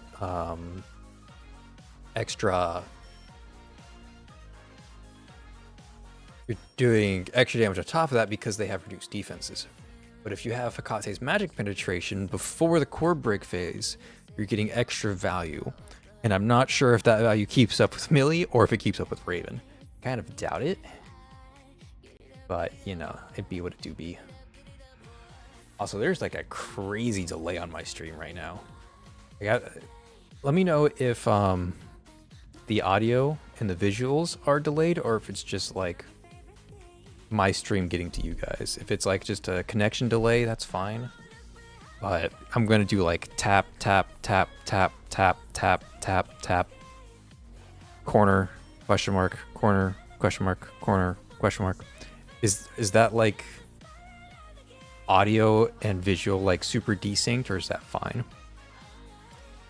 Delay is fine for me, but if there's a desync, then I'm not okay with that. I need to look into how to solve it.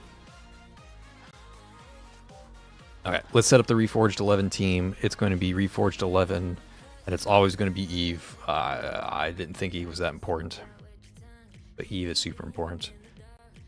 Reforged Stargazer, and then actually above it, Reforged Stargazer is going to be Infer. Infer mainly because she has core breaking. Like I think Infer and Stargazer are about equal on the Reforged Summer team. But Infer has core breaking, so Infer just wins that battle by the nature of being able to break cores.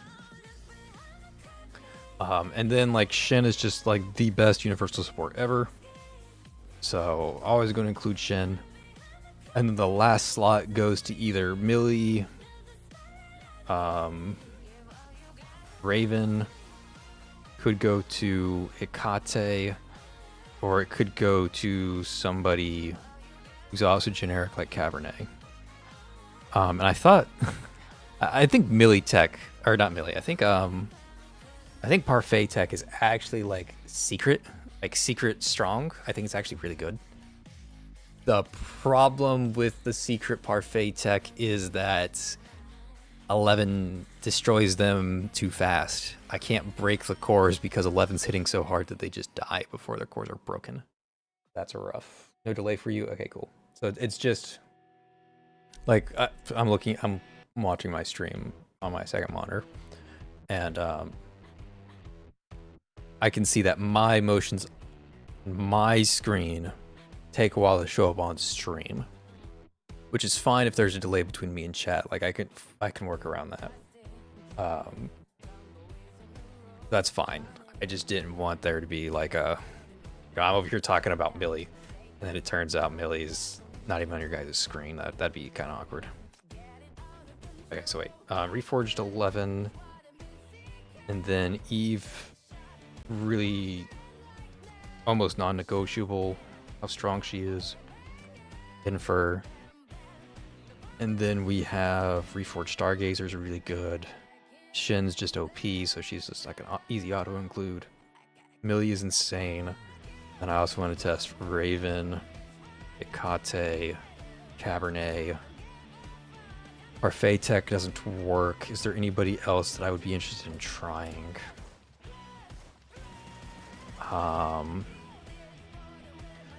So like Summer is actually an interesting thing to put on a Reforged 11 team, because Reforged Summer has all of this summon stuff going on anyways. Like you might as well bring like a summon unit to make use of the fact that you have Eve and Stargazer on the same team.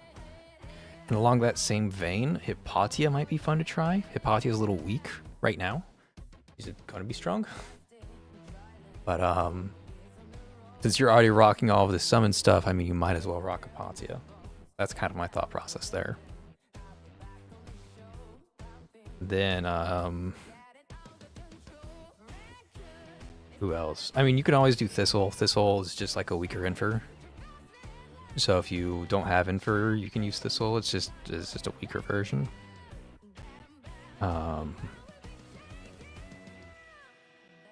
There's nobody up here, was there? Oh. Not that row. I already got the one that works in that row. Nothing worth anything in this row.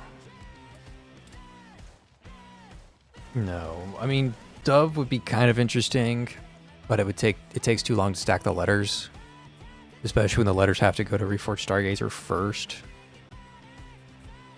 So that's just a little awkward.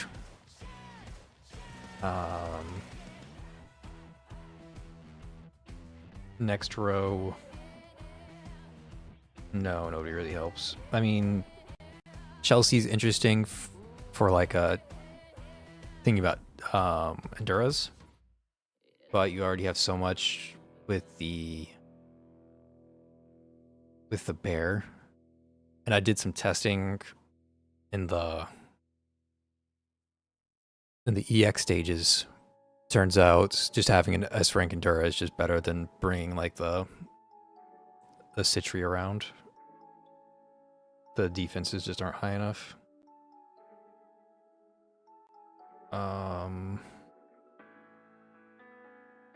Yeah, nobody else really works. Okay, so it's these and whoever else you decide to throw in there. Like, you can get some value out of Lady Pearl, you can get some value out of Blue, you can get some value out of Shalom. You can get some value out of Irene. Like, there's a bunch of picks that you can get some value out of, but I think these 11 are the go-tos. So, early sneak peek at the Reforged 11 guide that's coming out in like a week or so. Classic Triple E is still the best combo. And first, good. Eve is... I didn't think she'd be mandatory, but turns out, yeah, she's mandatory. Reforged Stargazer is really good because it's Reforged Stargazer.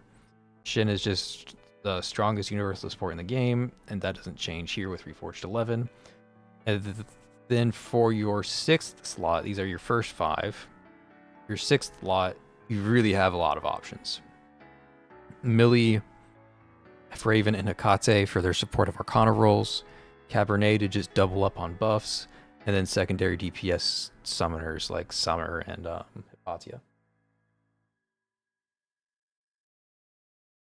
I wouldn't say so. I mean, there's a few options that extend core break options, looking at Mr. Fox, looking at Graves. And those don't have too much an effect. Like I used the Graves ECB on one stage, and it was a peak test, Jasmine's peak test. And it saved me there, but only because if you extended the core break phase, you could skip her map-wide nuke. There's like a 15-second window where peak test Jasmine was allowed to use her map nuke. And if you core broke her and extended the core break duration, then Jasmine never got her nuke off. Thing I've learned about Dark Zone changes how valuable minus 30% HP was. True. True. That was some good stuff that we no longer have. Another thing is the energy consumption. It's not too noticeable because all of the best BFL buffs. Let me show it off.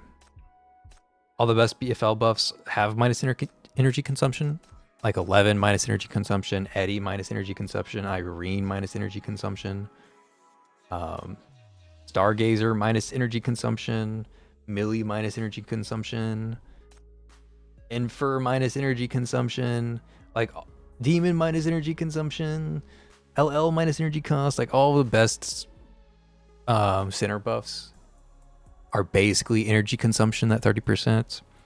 But if you're using like some secret tech, like if you're trying to use I don't know, like Victoria, you're trying to make the Victoria dreams or the Victoria memes your dreams, it's harder to do now because not only like you're never going to see the Victoria buff because Path of Nowhere is going to give buffs for S ranks instead because they're more popular. But you can't even grab like the generic 30% energy consumption to make Victoria pop off. So the whole new system is supposed to encourage you to use more centers. Like you can use Irene, Shalom, Eddie, Ying Ying, Millie, Hestia. Like you can use all these choices, but it comes with the side effect of if Path of Nowhere doesn't want you using that center, you're never going to use that center. You're just never going to see them. Like if Demon was replaced with Victoria buff, then maybe you can use Victoria, but they're never going to pick Victoria up here. It's just not going to happen. You're never going to see Victoria buff again.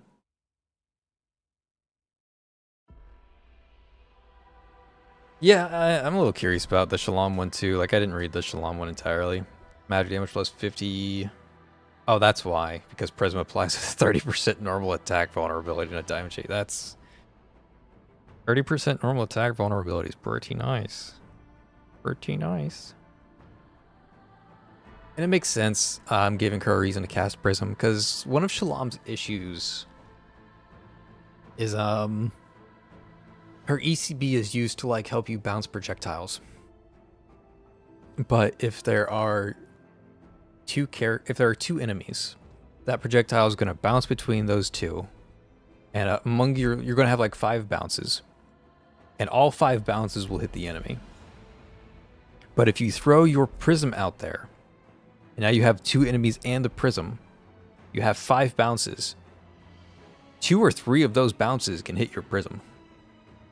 And you lose out on like a lot of bounce damage, unironically. So, one of the problems with Shalom, nobody talks about it because like who cares, right? Shalom's strong enough, she doesn't need to be any stronger.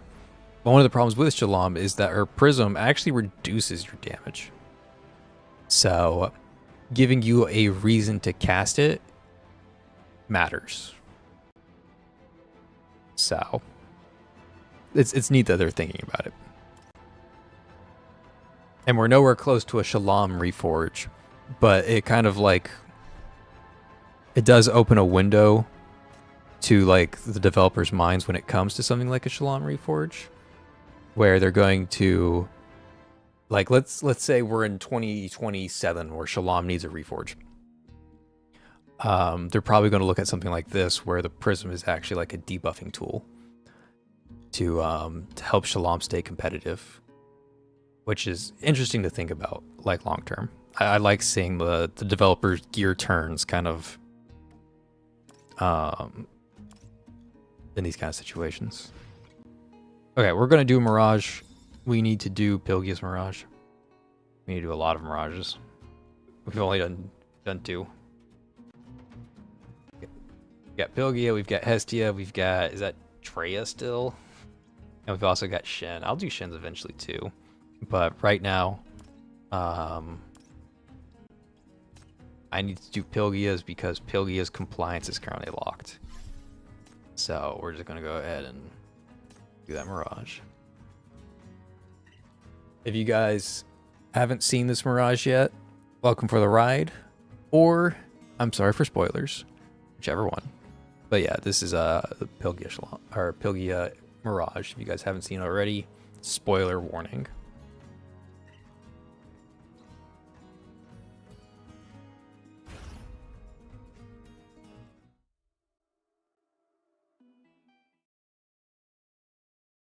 There is no suffocation, no panic, just an eternal descent. The cold, dark waters drown out all sensations and emotions impartially.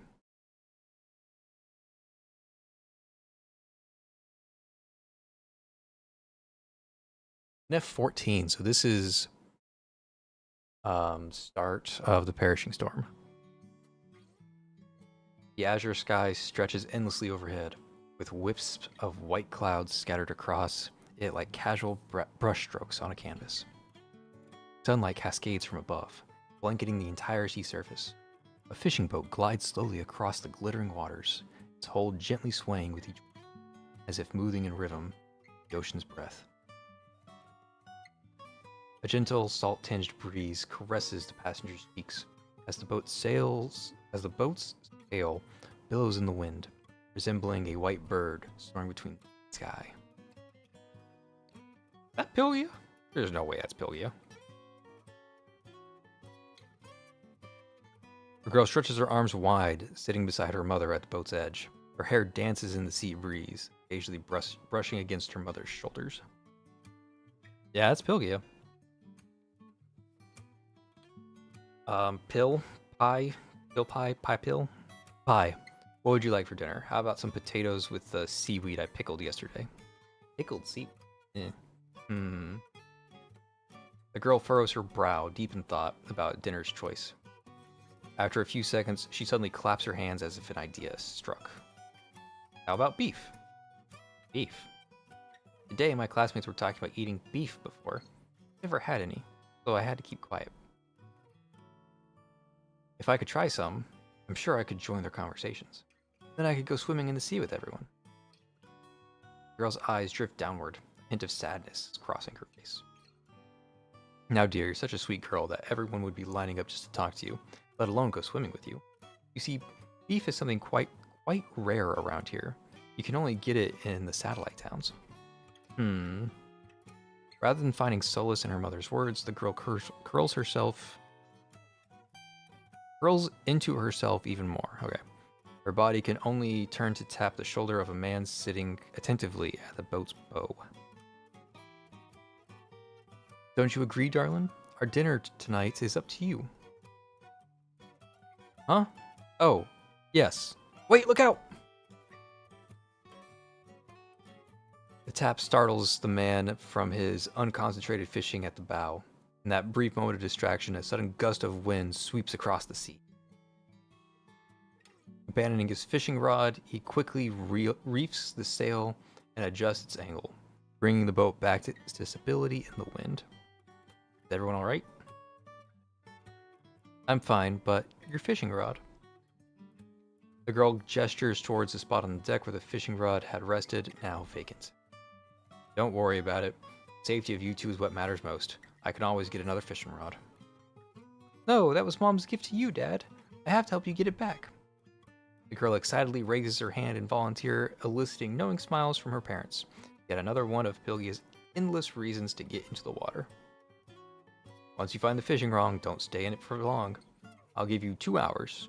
Head back early with all this wind lately. Okay.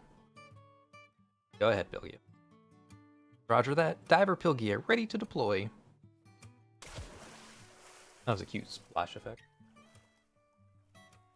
With permission granted, Pilgia takes a deep breath and plunges straight into the sea. Her parents can only exchange fond, resigned smiles at their water-loving daughter. Can't wait when they get rid of all the compliance requirements in the next update.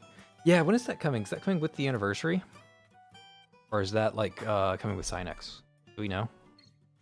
I have way too many compliance restrictions. I don't have the time to read like 10 interrogations. I don't have time for that, unfortunately. I guess I should say I also don't have the willpower for that.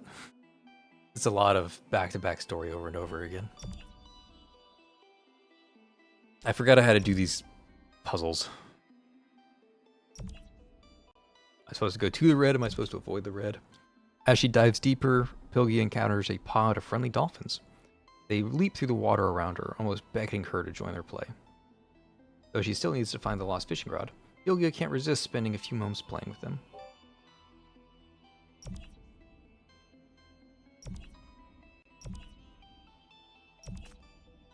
Pilgia comes upon the ruins of a sunken ship.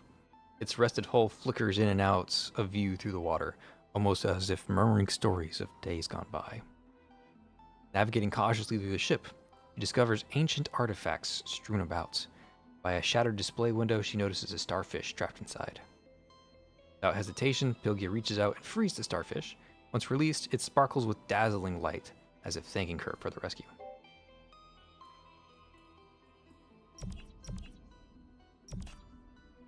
As Pilgia descends deeper into the sea, the scenery transforms around her. Coral reefs of various shapes and sizes emerge from the sandy seabed, while vibrant schools of fish dance around her in welcome, as if greeting an old friend. Pilgia waves to the fish before continuing her descent, her eyes scanning the waters for the lost fishing rod. She delicately brushes her fingers over the purple coral, sensing its intricate texture beneath her touch, as if the coral is acknowledging her presence. Suddenly, a crab emerges from behind the reef, brandishing its large claws in a proud display. Oh, if it isn't our little pea. Hi, Hill, whatever. What brings you down here today? Crab speaks, yet Pilgia shows no surprise. He carries on with the conversation as effortlessly as if talking to sea creatures and the most ordinary thing in the world. Okay, so this is weird because this means Pilgia was a sinner before the perishing star? I don't really understand. I thought there were no sinners before the perishing star. And there's no way they're like having this casual fishing thing post perishing star, are they? Is civilization like still organized enough for like perishing star fishing trips and schools? Maybe I'm like overestimating how much damage the initial perishing star impact did. Maybe it took a while for mania to like start ravaging the countryside. I don't know. Gives me food for thought though. Dad's fishing rod is lost, and I'm here to find it. Mr. Crab, did you see anything down from above? Fall down? Come to think of it, I did see something. Where? Tell me. Pilgia bubbles with excitement, a stark contrast to her reserved demeanor on land. Oh, I remember now. Something did fall from the surface and sink into these coral reefs this morning. But I didn't catch where it landed exactly. Maybe you could ask those fish over there or that squid nearby. They swim around here all day long, so they might have seen more than I did. I see. Thank you, Mr. Crab. I'm off. As her hasty thanks, the girl sets off towards the vast expanse of coral reefs ahead. This is a weird mirage because Path Nowhere is usually like dark and gritty, and all of a sudden we've got like a school book kind of storyline going on over here. Like you can read this to an elementary schooler and it would just be like a normal everyday thing to read to them. You don't have like sensual lesbians or traumatic torture scenes or anything like that. Like this is just completely school friendly.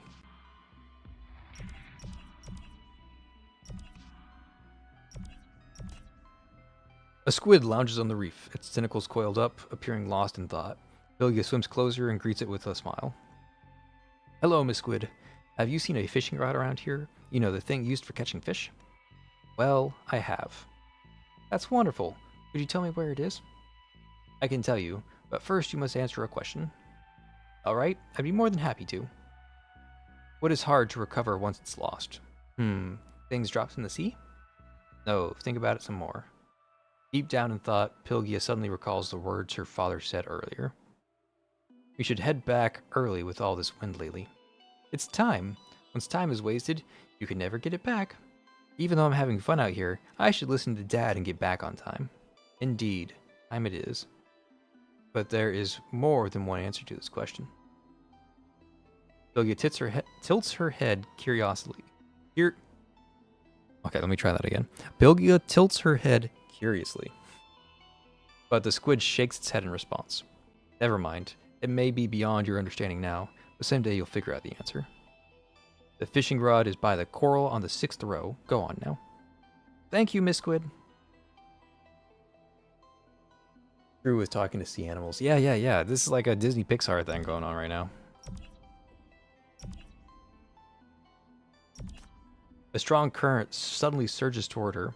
Pilgia quickly spins around, only to find a shark gliding past, mere inches away. She takes refuge behind the nearby rocks to evade the shark's charges. After 4 or 5 failed attempts, the ocean's overlord finally loses interest.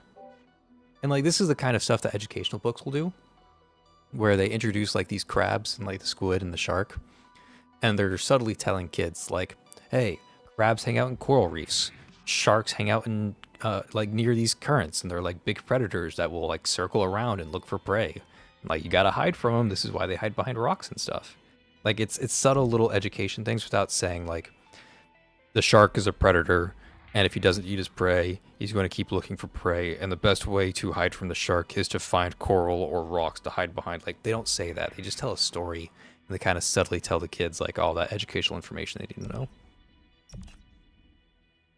Nearby, a fish dozes by the reef, its scales capturing the filtered sunlight and casting rainbow-hued reflections across the water.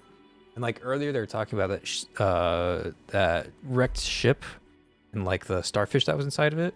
They were kind of like alluding to the fact that, or not alluding, they're like more educational content. Like, hey, our wreckage does fall to the bottom of the sea. Yes, sea life does live in it, and yes, it can be harmful for the sea life. Like, we shouldn't be littering the ocean floor with our trash. Like, just small educational stuff like that. That's how children's books are written. Hello, I've lost a fishing rod. Have you seen it anywhere? No. The fish rolls its eyes at Pilgia with obvious irritation. You humans are always trying to catch and eat us. Now you have the nerve to come looking for your killing weapon in my territory. I'm sorry, but this is something very important to my dad. I have to find it. No means no. Now get lost. I have worms. And grasshoppers. 20. Pilgia seems to see the fish in front of her drooling. 10. Deal. Near the coral in the 4th row on the left. You'll have to figure out the exact one on your own. Now that I've told you, time to hand over my payment. Pilgia takes out a metal box and tosses it to the fish. Eagerly opens the lid and devours all the bait without even bothering to count it. And like that, they just like subtly told you that like, hey, this is what a fish can eat. Like all this like subtle educational content. It's like, this really is just a educational piece of writing. Okay, where is this fishing rod? Is it up here? Like, this is still locked.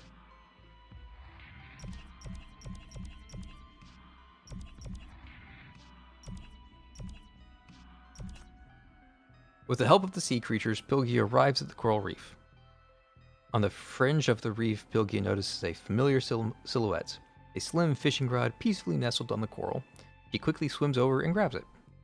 Help. Just as she's about to leave with the fishing rod, the girl hears a faint cry for help. Help. Help. Following the sound, she catches the sight of a yellow croaker ensnared in a fishing line. Without hesitation, Pilgia deftly unravels the fishing line and frees the fish. Ah, huff, huff. I'm saved. You the one who saved me? Blowing bubbles, the yellow croaker studies the strange girl before it. Yes, that's right. That makes us friends then. Feel free to come and play around this coral reef anytime. Thanks. That would be great. And if you like, I can show you the beach as well. Sounds awesome. I've been waiting to get some fresh air. And also, oh no, I promised I'd be back soon.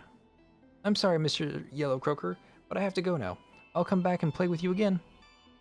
After a bow, Pylgia hurriedly swims back towards the shallow waters.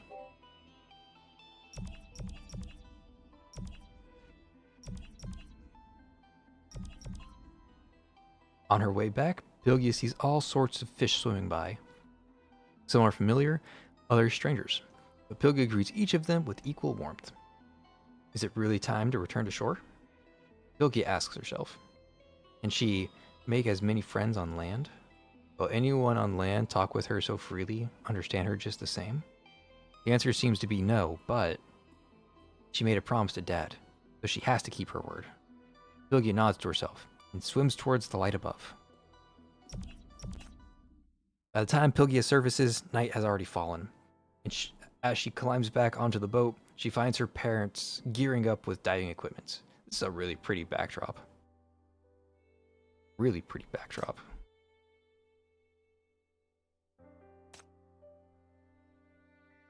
Hi. Upon spotting Pylgia, the woman tosses aside her diving gear and pulls her daughter into a tight embrace. You're 40 minutes late. The man shakes his head, but his eyes betray his concern. Here you go. Pylgia brings out the fishing rod and hands it to her father. I can't believe you actually did it. That's deep water there, not just the shallow end. If I had known you were doing something so dangerous. That's amazing, sweetie. Your mom's hero now, but please never put yourself in such a dangerous situation again. I ran into Mr. Crab, Miss Squid, and a grumpy fish all along the way. Asked them for directions and finally found the fishing rod hidden deep in the coral reef. And the fishing line was all tangled up around Mr. Yellow Croaker.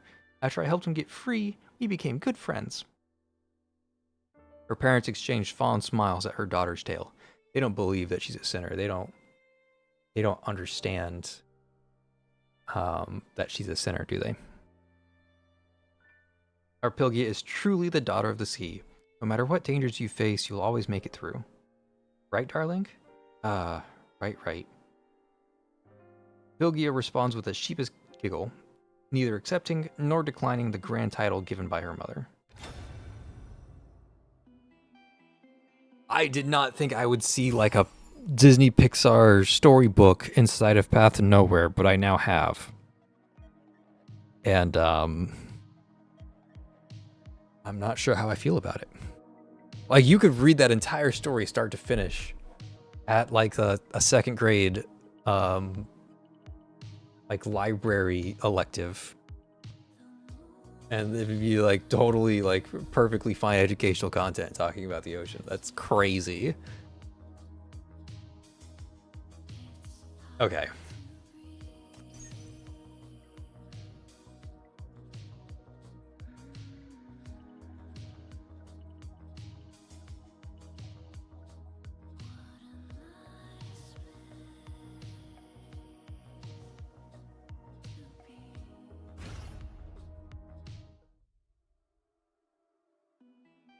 Okay, 2 years later, Stanisport. Heading out to sea today? Are you crazy? Do you have a death wish? The waves are strong enough to rip a boat apart. Old Z quit in lesson yesterday and insisted on going out to sea. Well, all that's left on the shore now are splinters of wood. If this wind doesn't let up soon, I might as well sell my boat cheap and find another trade. What's the use of staying here if I can't even set sail? Oh, young lady, the sea's been really rough lately. Stay away from here. Even if you're just playing around, it's best to keep your distance from the shore. Okay, I'm just here for a walk. After watching the two people settle their boats, Pylgia heads to her familiar entry point to the sea, the reef behind the boat storage facility. With the escalating severity of this year's storms and the increasing intensity of calamities, port authorities have strictly banned civilians from approaching the waters. Okay, so yes, the perishing star landed, and then it slowly became like cataclysmic levels. it wasn't an immediate cataclysmic event. Interesting. I did not know that. I thought Perishing Star landed and everything was like immediately post-apocalyptic. But apparently like the calamities grew worse and worse and worse, assumingly as like a Apostle of Ashes started forming, which is interesting to think about. But where there's a will, there's a way. Bilgia has found her path to the sea. With almost no one sailing anymore, the boat storage facility lies abandoned and forgotten, yet few realize it offers access to the water. Despite her parents' constant warnings to stay away from the sea, Bilgia remains enchanted by its beauty, always finding ways to slip into the water unnoticed. Today is no different. As long as she times it right, no one will discover her little secret. Bilgia, ready to go.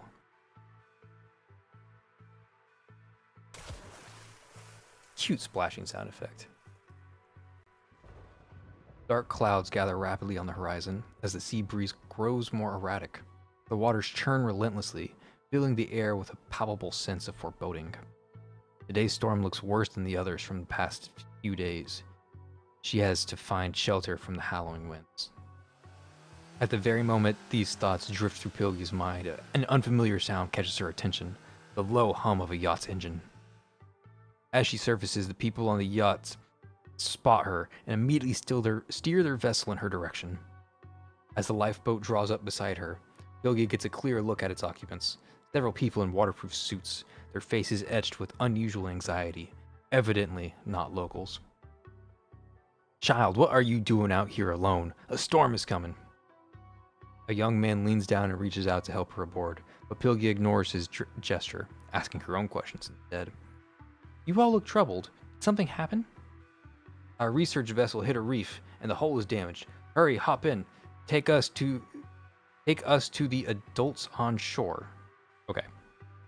So, you need a guide? Oh my god, are they really just like every guide in this Path Nowhere is going to be a small kid? Is that the role we're playing here? "I'm telling you again, get on the boat. The storm will hit in 2 hours. If we stay here, we'll all die. Look, I appreciate you want to help, but we need the nautical chart of this area. Without it, we could hit another reef on the way to the port. Plus, we need to establish communication with the control tower offshore for navigation instructions. These things need to be handled by professionals. Take us to shore. We're running out of time." "Why would you trust me? Going to the shore for help and coming back would only waste more time." "You're just a child. We can't take that risk." "I'm a child who appeared before you in this weather in what you call a dangerous place. Even so, you won't trust me?" Bilgia's words leave the agitated researchers exchanging uncertain glances. Right then, she extends her hand towards them. "I'll be your guide. Time doesn't wait." Okay, we've got cracked tiles, which tells me that this is actually a puzzle.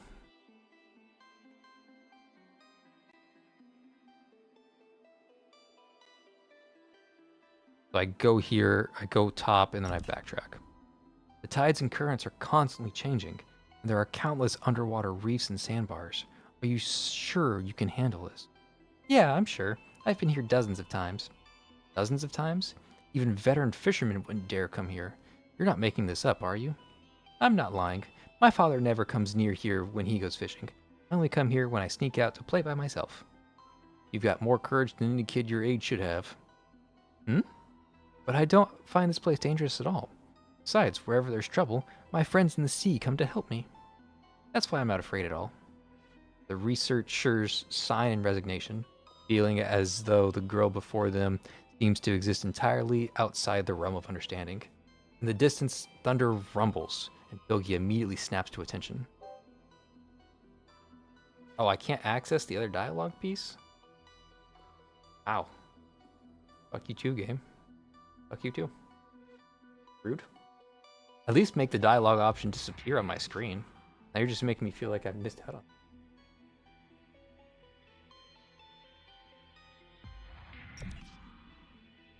Okay, it looks like I don't need to click on all the tiles. "There's a reef here. Watch out!" Following Pilgia's directions, the researchers work on mapping the waters. Tossed up and down by the surging wave, the ship leans precariously to one side. She's acutely aware that time is slipping away, and they must reach land before the storm engulfs them completely. She closes her eyes and takes a deep breath, feeling the pulse of the sea. Head northwest. It's safer there. Storm devours her words, forcing her shout to be heard. What? Storm devours her words, forcing her shout to be heard. So the storm amplified her voice? I'm confused. The violent winds relentlessly propel wave after wave against the ship, which fights against the tumultuous sea like a solitary leaf. There's an invisible current ahead that can easily throw the ship off course. Follow the southern cliff face instead. The water's deeper there. It'll be much safer. As the ship changes course once more, a dull thud echoes from beneath the hull. Crap, we've hit something. The sandbar, keep going. There's a channel just ahead. If we can make it through, we'll escape the storm. Though doubtful, the researcher sees the determination in the young girl's eyes and decides to trust her. Gritting his teeth, he wrenches the helm around. The ship groans in protest, then begins to move. Slowly at first, but finally breaking free from the sandbar's grip. We made it! Let's keep going!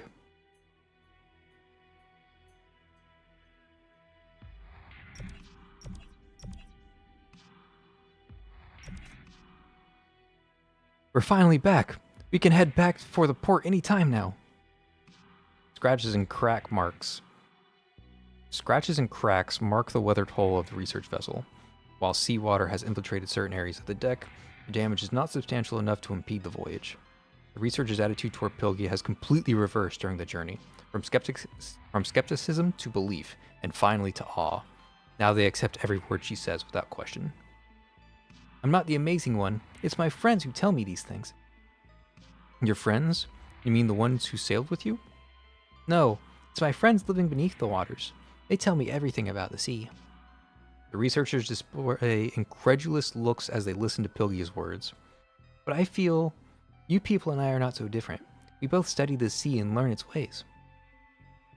Pilgia watches the researchers at work, her head tilting with curiosity. True, but our work might just be the most tedious job you could ever imagine. What makes you say that? In this line of work, we must go months without setting foot on land, and we humans are creatures of Earth, after all.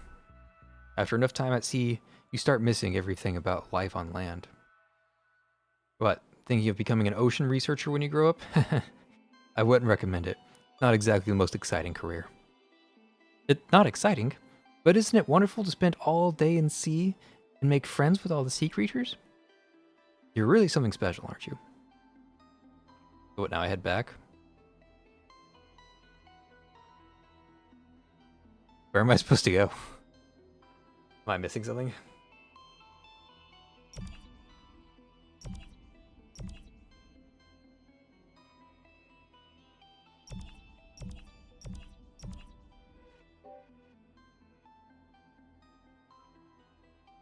What?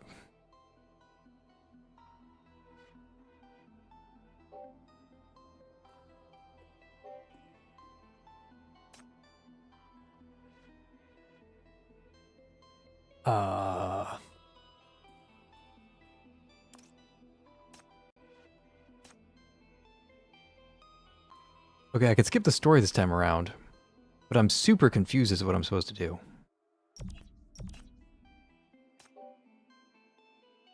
Like, grab both these dialogue options, but then do what am I doing?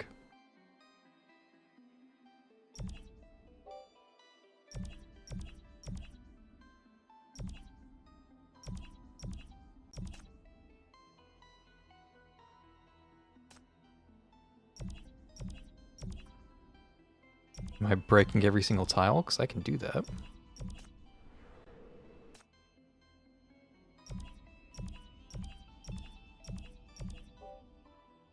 Yeah, I was supposed to break every single tile. I wish that was explained.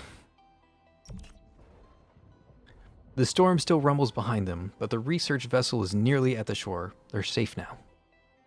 Pilgia glances at the time. It's already 11:35 at night. She would normally be in bed by now.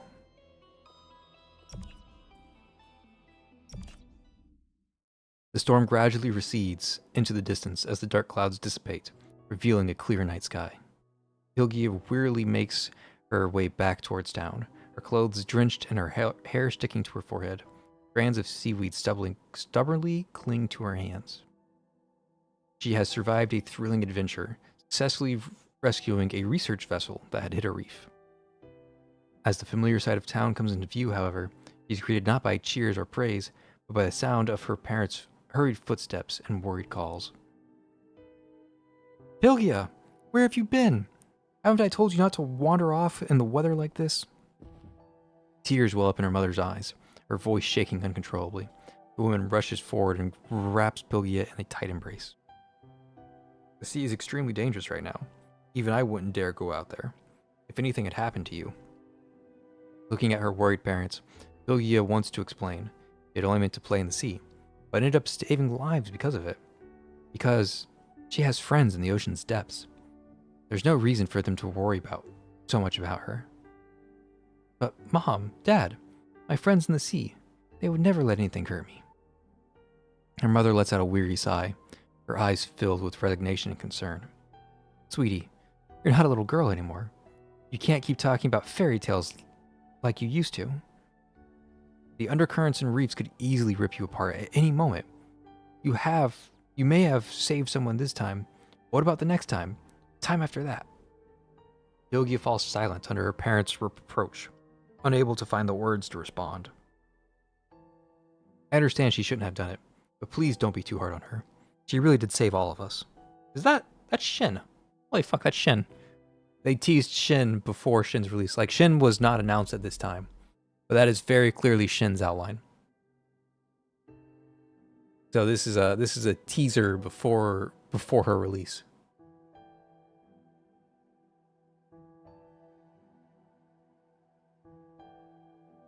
The research vessel crew approaches. A woman among them kneels down beside Pilgia, tenderly caressing the girl's hair with gratitude shining in her eyes. Without her guidance, our ship would have already been torn apart by the reefs.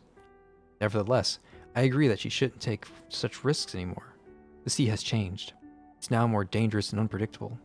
Storms are on the rise, and the ocean's currents become harder to navigate. It's no environment for a young girl to handle. Even we adults find ourselves overwhelmed by it. You've done a wonderful job, but now let the adults handle things from here.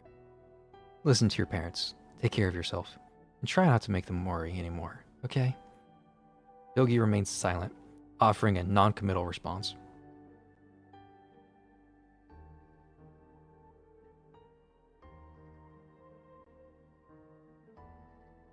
One year later. Goodbye! Goodbye! As the research vessel sounds its horn, it departs from Stannisport, leaving the town to resume its usual rhythm. That ship's horn is so loud that you can hear it clear as the day even inside home. If only it could catch fish for us instead. You're spot on with that. They're saying the sea isn't just about storms anymore. There are creatures out there causing harm to people. As for fishing, I suppose it can't be our way of life anymore. I'm not going back to sea anymore. The man takes out a pipe, something he rarely does. As the smoke wreathes his face, the lines of age seem to deepen across his features. What about money? Hilgia still needs to continue her schooling. I'll think of something. Hilgia remains silent throughout, her gaze fixed on the sea beyond the window, as if these life-changing events have nothing to do with her at all. The woman cups Pilgia's face in her hands, gently turning her daughter's gaze to meet her own. Pilgia, my dear, please, I'm begging you, don't go into the sea anymore. I know you love the sea, but it's become far too dangerous now, and you need to forget about your ocean friends. Everyone has to grow up sometime. Give it some time. Maybe one day, when these calamities have subsided, you'll be able to go back to the sea you love so much. Yeah. Like an automaton, Bilgi responds to her parents' expectations with mechanical compliance. This is actually a really, really intriguing story. I am loving this. I was a little thrown off by like the storybook, the the elementary school storybook telling of Mirage 1, but seeing Shin teased in Mirage 2, and the like slowly growing disastrous calamities is starting to intrigue me. We're starting to get to like some of the good stuff.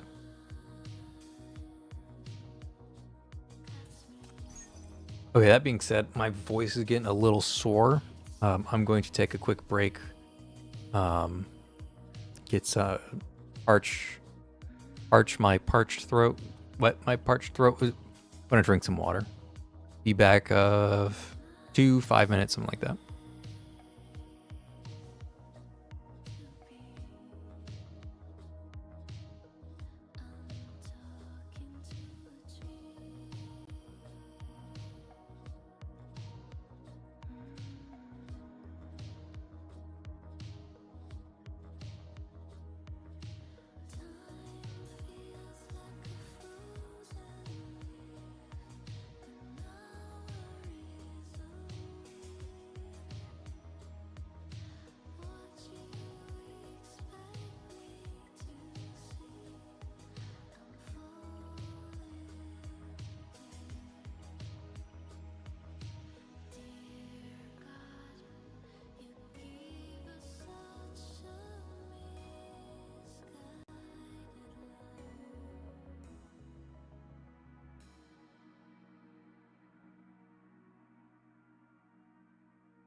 All right, we back.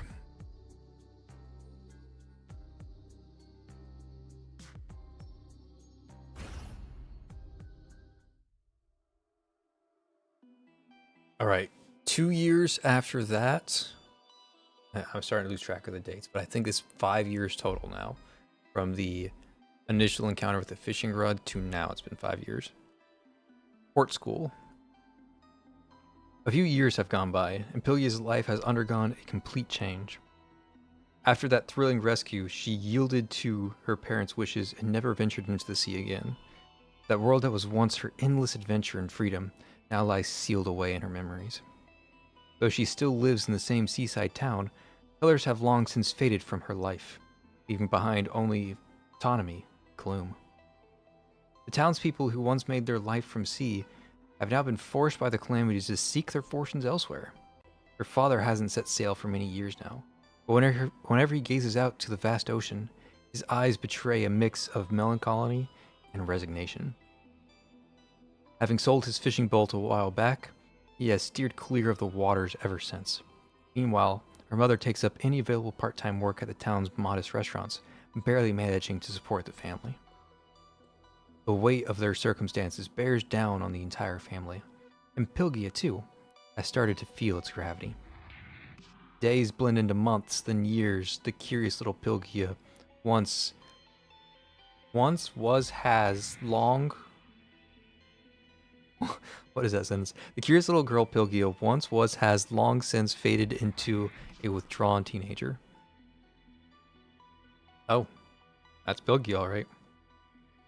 Every morning she traces the same well-worn path through the familiar streets to the town school, and today is no different. The morning air hangs heavy with moisture as dark clouds loom on the horizon, harboring the promise of an approaching storm. Pilgia walks with her head bowed, her steps weighed down, as if all meaning has been drained from the world around. The streets lie empty, the silence broken only by the distant cries of seabirds cutting through the heavy air. Walking along the breakwater, she finds herself unconsciously stopping whenever she passes the harbor, once a hub of activity, now forsaken.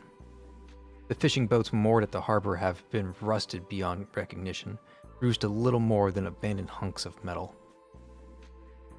The memories of fishing and sailing with her father feel like they belong to another lifetime, surviving only as fleeting fragments that drift through her mind.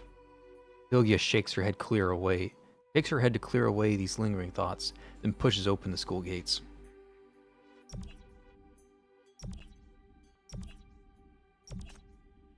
Turn to page 78. Today we'll continue covering Unit 3. The scattered sounds of turning pages pierce Pilgia's ears, each rustle grating against her nerves. And then, as if on cue, come the inevitable whispers. You know what? That Pilgia is such a weirdo. Huh? What do you mean? She seems pretty normal to me. She never talks to anyone, and when you try to talk to her, all she does is glare at you. Seriously? She's that stuck up? Let's write something on her desk next time. You there, whispering in the back. Stand up and answer the question. Caught by the teacher, the whispering students fall silent. Pilgia thinks she might finally get a moment of peace, unaware that her nightmare is only beginning. Teacher, Pilgia was the one talking to us. Why don't you ask her first? All right then, Pilgia, can you answer the question too? One question each, that's fair. The two students turn around, their faces gleaming with triumphant malice, sending another wave of anxiety coursing through Pilgia's nerves.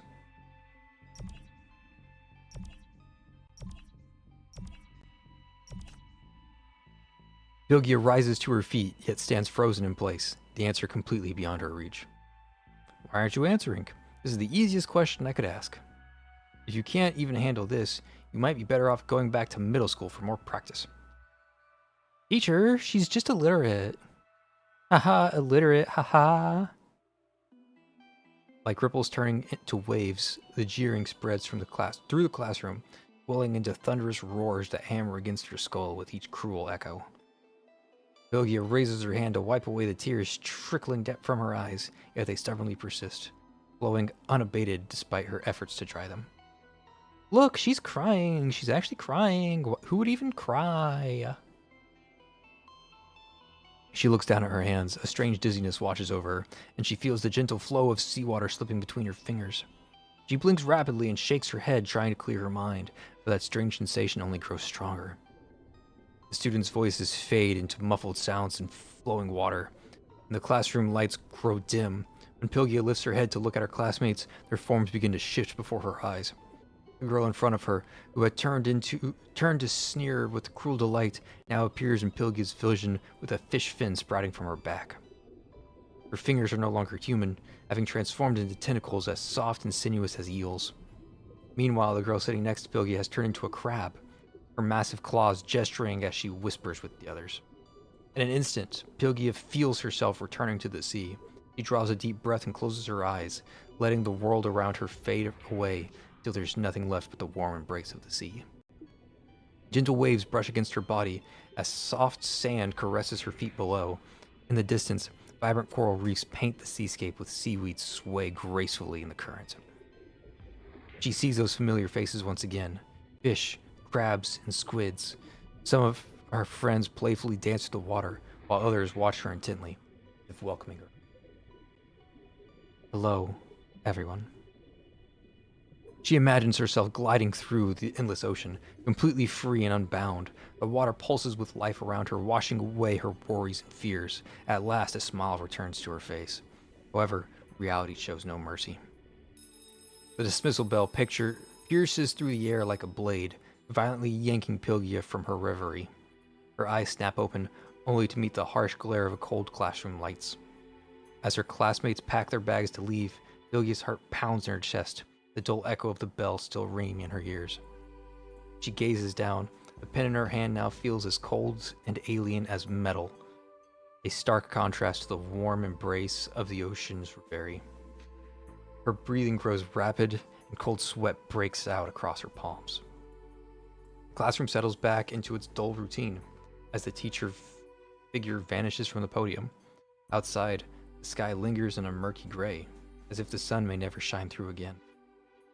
On her way home from school, Pilgia finds herself on the breakwater again. Her feet suddenly refuse to move forward. Waves lap softly against the rocks. A cool breeze brushes across her face.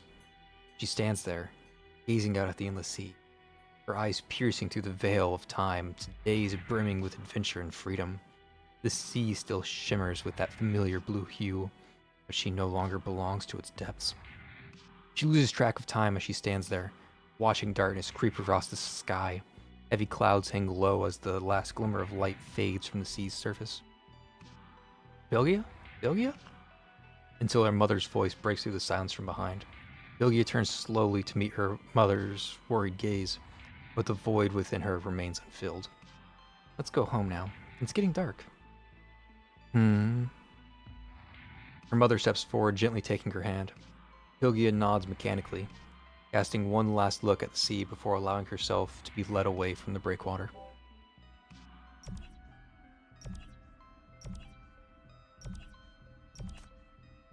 Have you made any friends at school? I know it's not easy adjusting to a new environment. If there's anything bothering you, I can talk to your teachers about it. I'm fine. Though Pilgia's mind brims with unspoken words, all she can ever manage to say is, I'm fine. Are you sure? Do let me know if anything's on your mind, okay? The woman gazes at Pilgia's pale face, desperate to comfort her daughter, but at a loss for words on how to reach her heart. The dim light inside the house does little to dispel the heavy silence that hangs in the air. Pilgia sits at the table, silently listening to her parents' hushed conversation in the kitchen. If things go on like this, we'll starve to death. People can't make a living through fishing anymore. Everyone's looking for ways to leave, and the town's becoming empty. After hearing his wife's words, the man falls into a long silence before finally speaking. I've given it some thought. We have to move away. Move away, inland. At least there, I might find some other way to make a living. Pilgia's heart plummets as if struck by a heavy blow. She looks up, her eyes wide with disbelief. Move inland? She can barely comprehend her father's words. For Pilgia, moving isn't just about changing homes. It means forever leaving behind everything she's ever known. The sea that lives in her memory, the sanctuary that belongs to her alone. Yes, life won't be easy in the big cities inland either, but it's better than starving here. If we wait any longer, I won't be able to compete with the younger workers anymore. But didn't you say we could go back to the sea once the calamities have subsided? Bilgia's voice quivers as she fights to suppress her emotions, desperately hoping the answer she wants to hear. Yet, her father can only shake his head in response, silently leaving the kitchen to begin packing the family's belongings.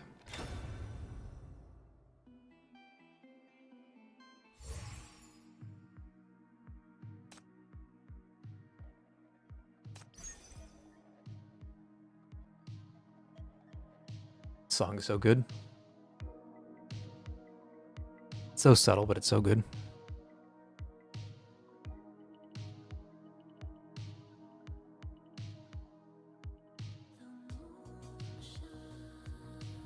Okay, last phase. In the early morning, her parents have occupied loading the final few items into the car, its trunk already packed full with the daily necessities and simple furniture. At last, they have decided to depart from the small town that once held their entire lives, heading inland. Despite the uncertainty that lies ahead, it's better than staying in this increasingly desolate place. Bilgia? Bilgia? With everything packed, the woman goes to call her daughter to the car, only to find the house completely empty.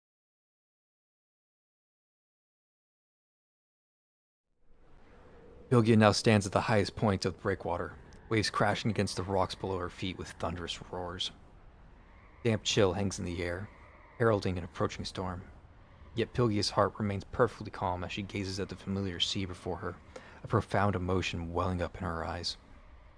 She closes her eyes gently, the whispers of the waves echo in her ear, resembling the beckoning calls of her friends beneath the surface. I'm coming back. She whispers softly as if answering those long-awaited voices. Without a moment's hesitation, Bilgia leaps from the highest point of the breakwater into the cold embrace of the sea.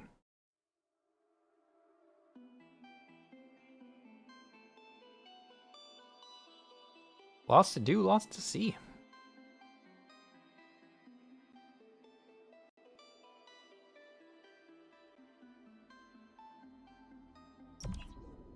As she enters the water, surging waves and rolling currents carry her further out to sea. Bilgia rides the currents with natural grace, deftly avoiding the sharp rocks that loom like hidden traps in the darkness. Jesus, that was hard to read. Yet Bilgia knows these dangers all too well. He glides between the obstacles with the grace of a nimble fish in its native environment.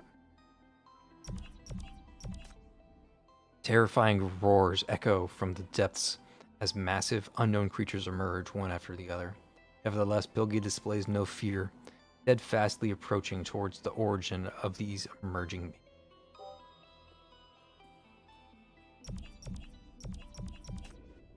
Hey, you're back! The crab excitedly emerges from beside the coral, waving its tiny claws in greeting. Its shell reflects a faint glimmer in the water, a sign of its advanced age. How have you been lately? Haha, not too great, to be honest. The sea has been wild and stormy lately, but now that you're back, at least I'll have someone to talk to, making these last few days of mine a bit brighter. A strong current suddenly surges towards her. Bilgia quickly spins around, only to find a shark gliding past mere inches away. She takes refuge behind the rocks to evade the shark's charges. After 4 or 5 failed attempts, the ocean's overlord finally loses interest.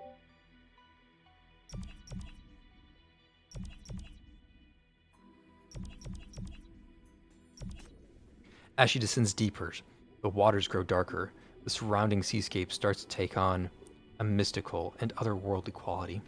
Suddenly, a massive deep-sea fish emerges from a nearby crevice, circling around Bilgia.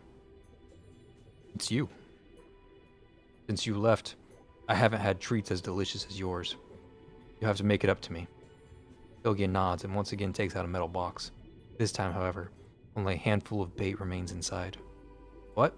That's all? Oh well, forget it. You're coming back. Treats will be a daily thing. Who cares if there are fewer today? The deep sea fish darts away from her side, vanishing just as swiftly as he did on the day they first met. This is going to be the squid. The true danger lies hidden from the view. As she swims toward a deeper patch of coral, the water suddenly surges. A forceful current sweeps through with devastating force.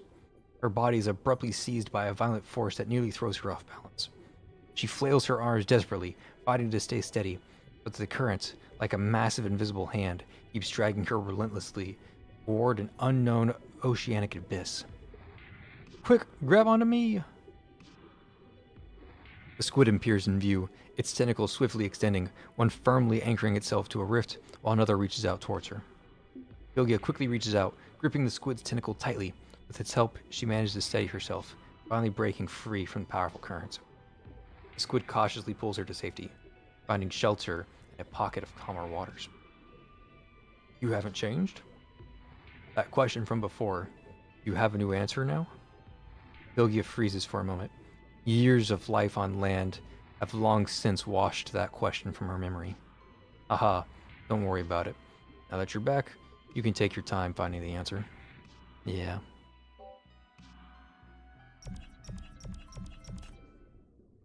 She finally returns to this familiar place, where every detail remains as vivid as her memories. But this time, there is no lost fishing rod, no yellow croaker tangled in a fishing line. Everything feels familiar, yet everything feels strange. All the sea brings to life, it also takes away. Are you still here? The sea remains silent, with only the soft whispers of the currents flowing past her ears. The coral reefs paint a brilliant, otherworldly landscape, yet she knows she will never see it again. She is leaving, away from this bay forever. Watching as she swims towards the surface, the sea creatures surge up around her, pleading for her to stay. Pylgia, we've been waiting for you to come back. Stay with us. This is your real home. That's right, stay with us. Here, you'll find no painful reality. You can stay with us forever, embarking on the most wonderful adventures. The crab gives Pylgia a gentle nudge with its pincer. For a moment, she is transported back to her childhood, when the sea was pristine and enchanting, a stark contrast to what it has become. Together with these creatures, he had explored the mysterious depths of the sea, sharing countless magical adventures. Just as this perfect moment seems to stretch endlessly, two familiar voices suddenly reach her ears. Pylgia! Pylgia, we're here to find you! Please come out!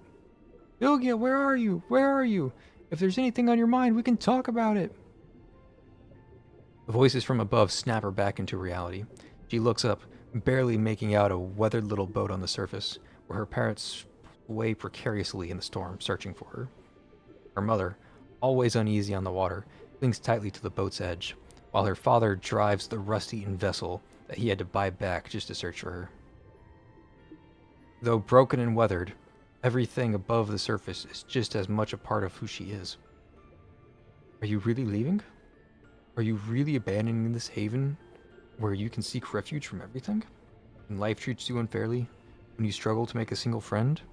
Don't you yearn to come back there? Lovecraft fished? Yeah, this is super wholesome. The squid's voice whispers near her ear as its tentacle gives Pylgia's arm a gentle touch. For a hushed moment, she gazes at her beloved friends of the sea, who have kept her company all this time, her heart weighed down by the sorrow of parting. Yet in the end, she nods. Farewell. Soaked to the bone, Pylgia finds herself wrapped tightly in her parents' embrace, their bodies trembling with fear and concern. Behind them, the wind and rain persist in their tumultuous symphony, while fierce waves relentlessly pound the shore, a testament to the lingering wrath of nature raging across the sea. Yet in this moment, their embrace shields her from the chaos of the world. Her parents remain silent, holding her between them in a desperate embrace, as if loosening their grip for even a moment would let Pylgia vanish into the raging storm once more. Sorry. Her mother's voice drops to a whisper, her words barely making it past the lump in her throat. We know you love the sea, and we know you want to go back. But we can't. We just can't. The man gently strokes Pylgia's hair, his touch trembling yet his gesture filled with warmth and care. We want to give you everything that's best for you, but we just can't. As parents, we can't bear to see our child risk her life in the most dangerous place in the world. As the boat slowly makes its way to shore, Belgia closes her eyes. Wow, this is like another 5 years? So this is 10 years after the initial fishing rod?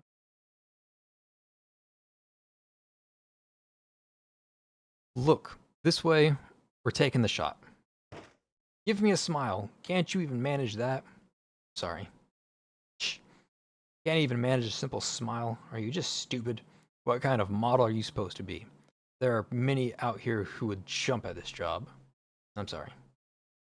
In the face of the photographer's verbal onslaught, Pilgia simply closes her eyes and walks out the door.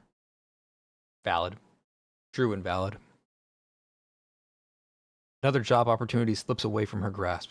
Since graduating, Pilgia has been moving from one job search to another. Resilient as a submerged reef enduring the relentless currents of the sea, she bears the weight of reality in profound silence. Neither speaks to others nor seeks connections. Her gaze is forever fixed on the windows, as if her soul resides somewhere far beyond. Whenever spoken, she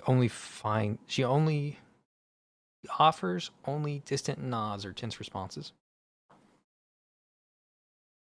Beautiful artwork.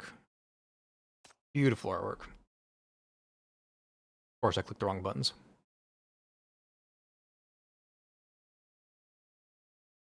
Gotta take a screenshot there.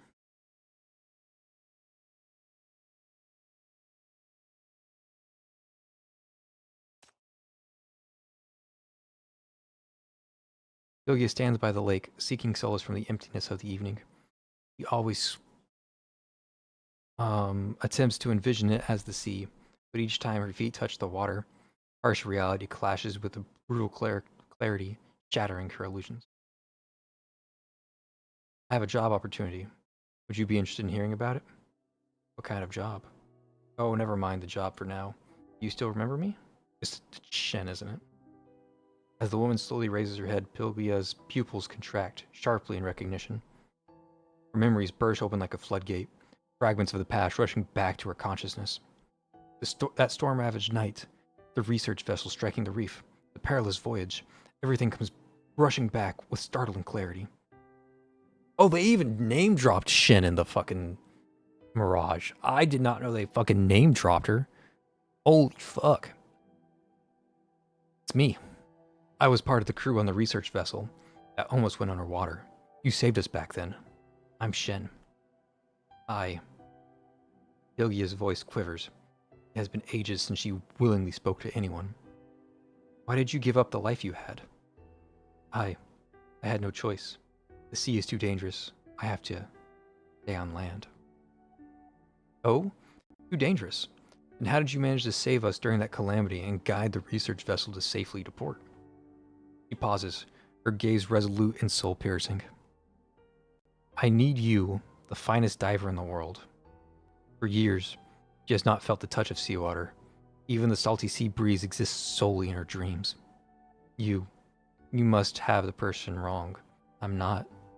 We're planning to explore uncharted waters, a mysterious abyss teeming with secrets waiting to be uncovered. We need the most skilled diver there is, and you're exactly who we've been looking for. Don't you think the sea is dangerous? I just recently found the answer to a question. What question? What is hard to recover once it's lost? It's time.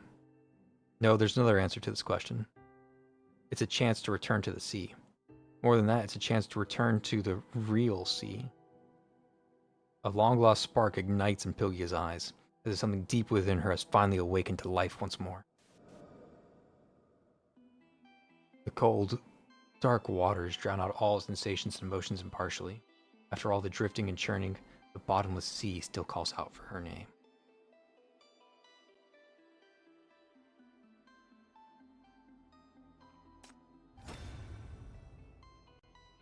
Sick. That was a great story. Love that. That was great. 10 out of 10. 10 out of 10.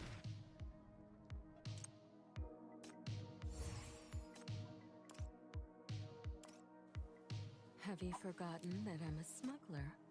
Coming to my place.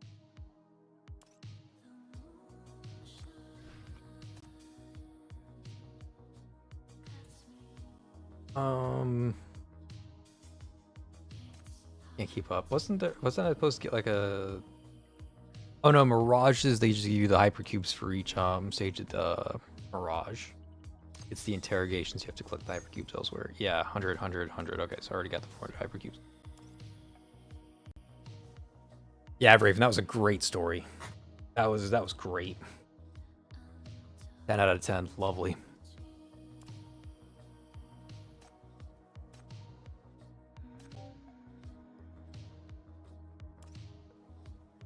I can't believe they name dropped Shin before her release. That's crazy to me. Or did Pilgia's interrogation come out later? No, you said you did it before Shin's release. Yeah, that's crazy. I didn't know they name dropped Shin like that.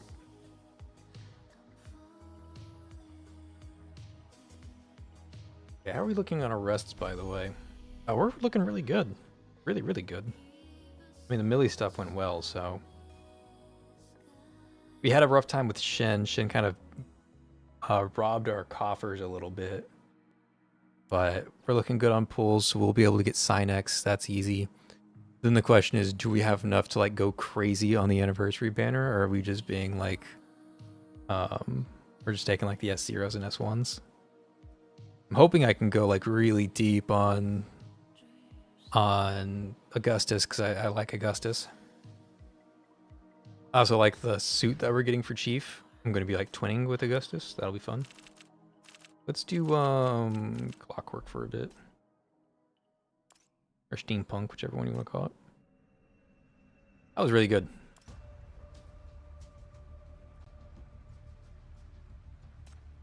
All right, chat. It's been about 3 hours. I am going to go ahead and call it there. We got a lot of really good testing out of the way. By out of the way, I mean that was really fun to do. These 5, the 5 that you see here, that you should use that on your Reforged 11 team. In that order, their importance. So, 11 super important because you know you're building a team around 11. You better have 11. Eve, non-negotiable. I mean, it is negotiable. Like, if you have everybody else except Eve, 11 still works. But Eve is what makes it better than Arcane Crit. So if you want this team to be better than Arcane Crit, then you need Eve. Infer is still the best support. Infer and Stargazer are about equal. But Infer has Core Break. So Infer's better. Stargazer is insane. Just really easy, really strong support. So use her if you have her Reforged. That being said, Stargazer's not mandatory. You can get away without her. And then after those 4, you're looking at the generic supports, of which Shin's the best. And then you have a lot of fight for 6th place between the classic trio of Millie, Raven, Hecate. Whatever support of Arcana you want to use, all 3 work. Cabernet, if you want to just double down on attack buffs. And then Summer and Hypatia, if you can make room for like secondary DPSs. I think Hypatia, I haven't tested it yet, but I think Hypatia is actually going to be really solid with Reforged 11. Just throw in some burst damage during the core break. Any thoughts on the newest Sinner and Cian? I have a few thoughts, but I need to see more footage and or get her in my own hands. Hilda has insane damage numbers. She so if you're asking about her, so I'm assuming you know, but just in case, she is an Aurum Secretum team member, and her whole thing is that she makes Hypatia hit stronger. She's like a dedicated support for Hypatia, and like only works with Hypatia. And Hypatia is super weak right now, so they need to do something really big to get Hypatia to a usable state. And what they ended up doing was that they made a support that makes Hypatia hit 6 times harder. 6 times. 6 times. Like, okay, Shin is crazy, crazy strong, like Giga broken, but Shin is increasing attack by 27%. It is not 6 times. So like the numbers on Hilda are like absolutely absurd. And it can apparently make Hypatia hit 300 mil like max score in Tide of Ashes without having to use shield stack, which is a very impressive feat that not many teams can not many people can say that. You get Reforged 11 in there.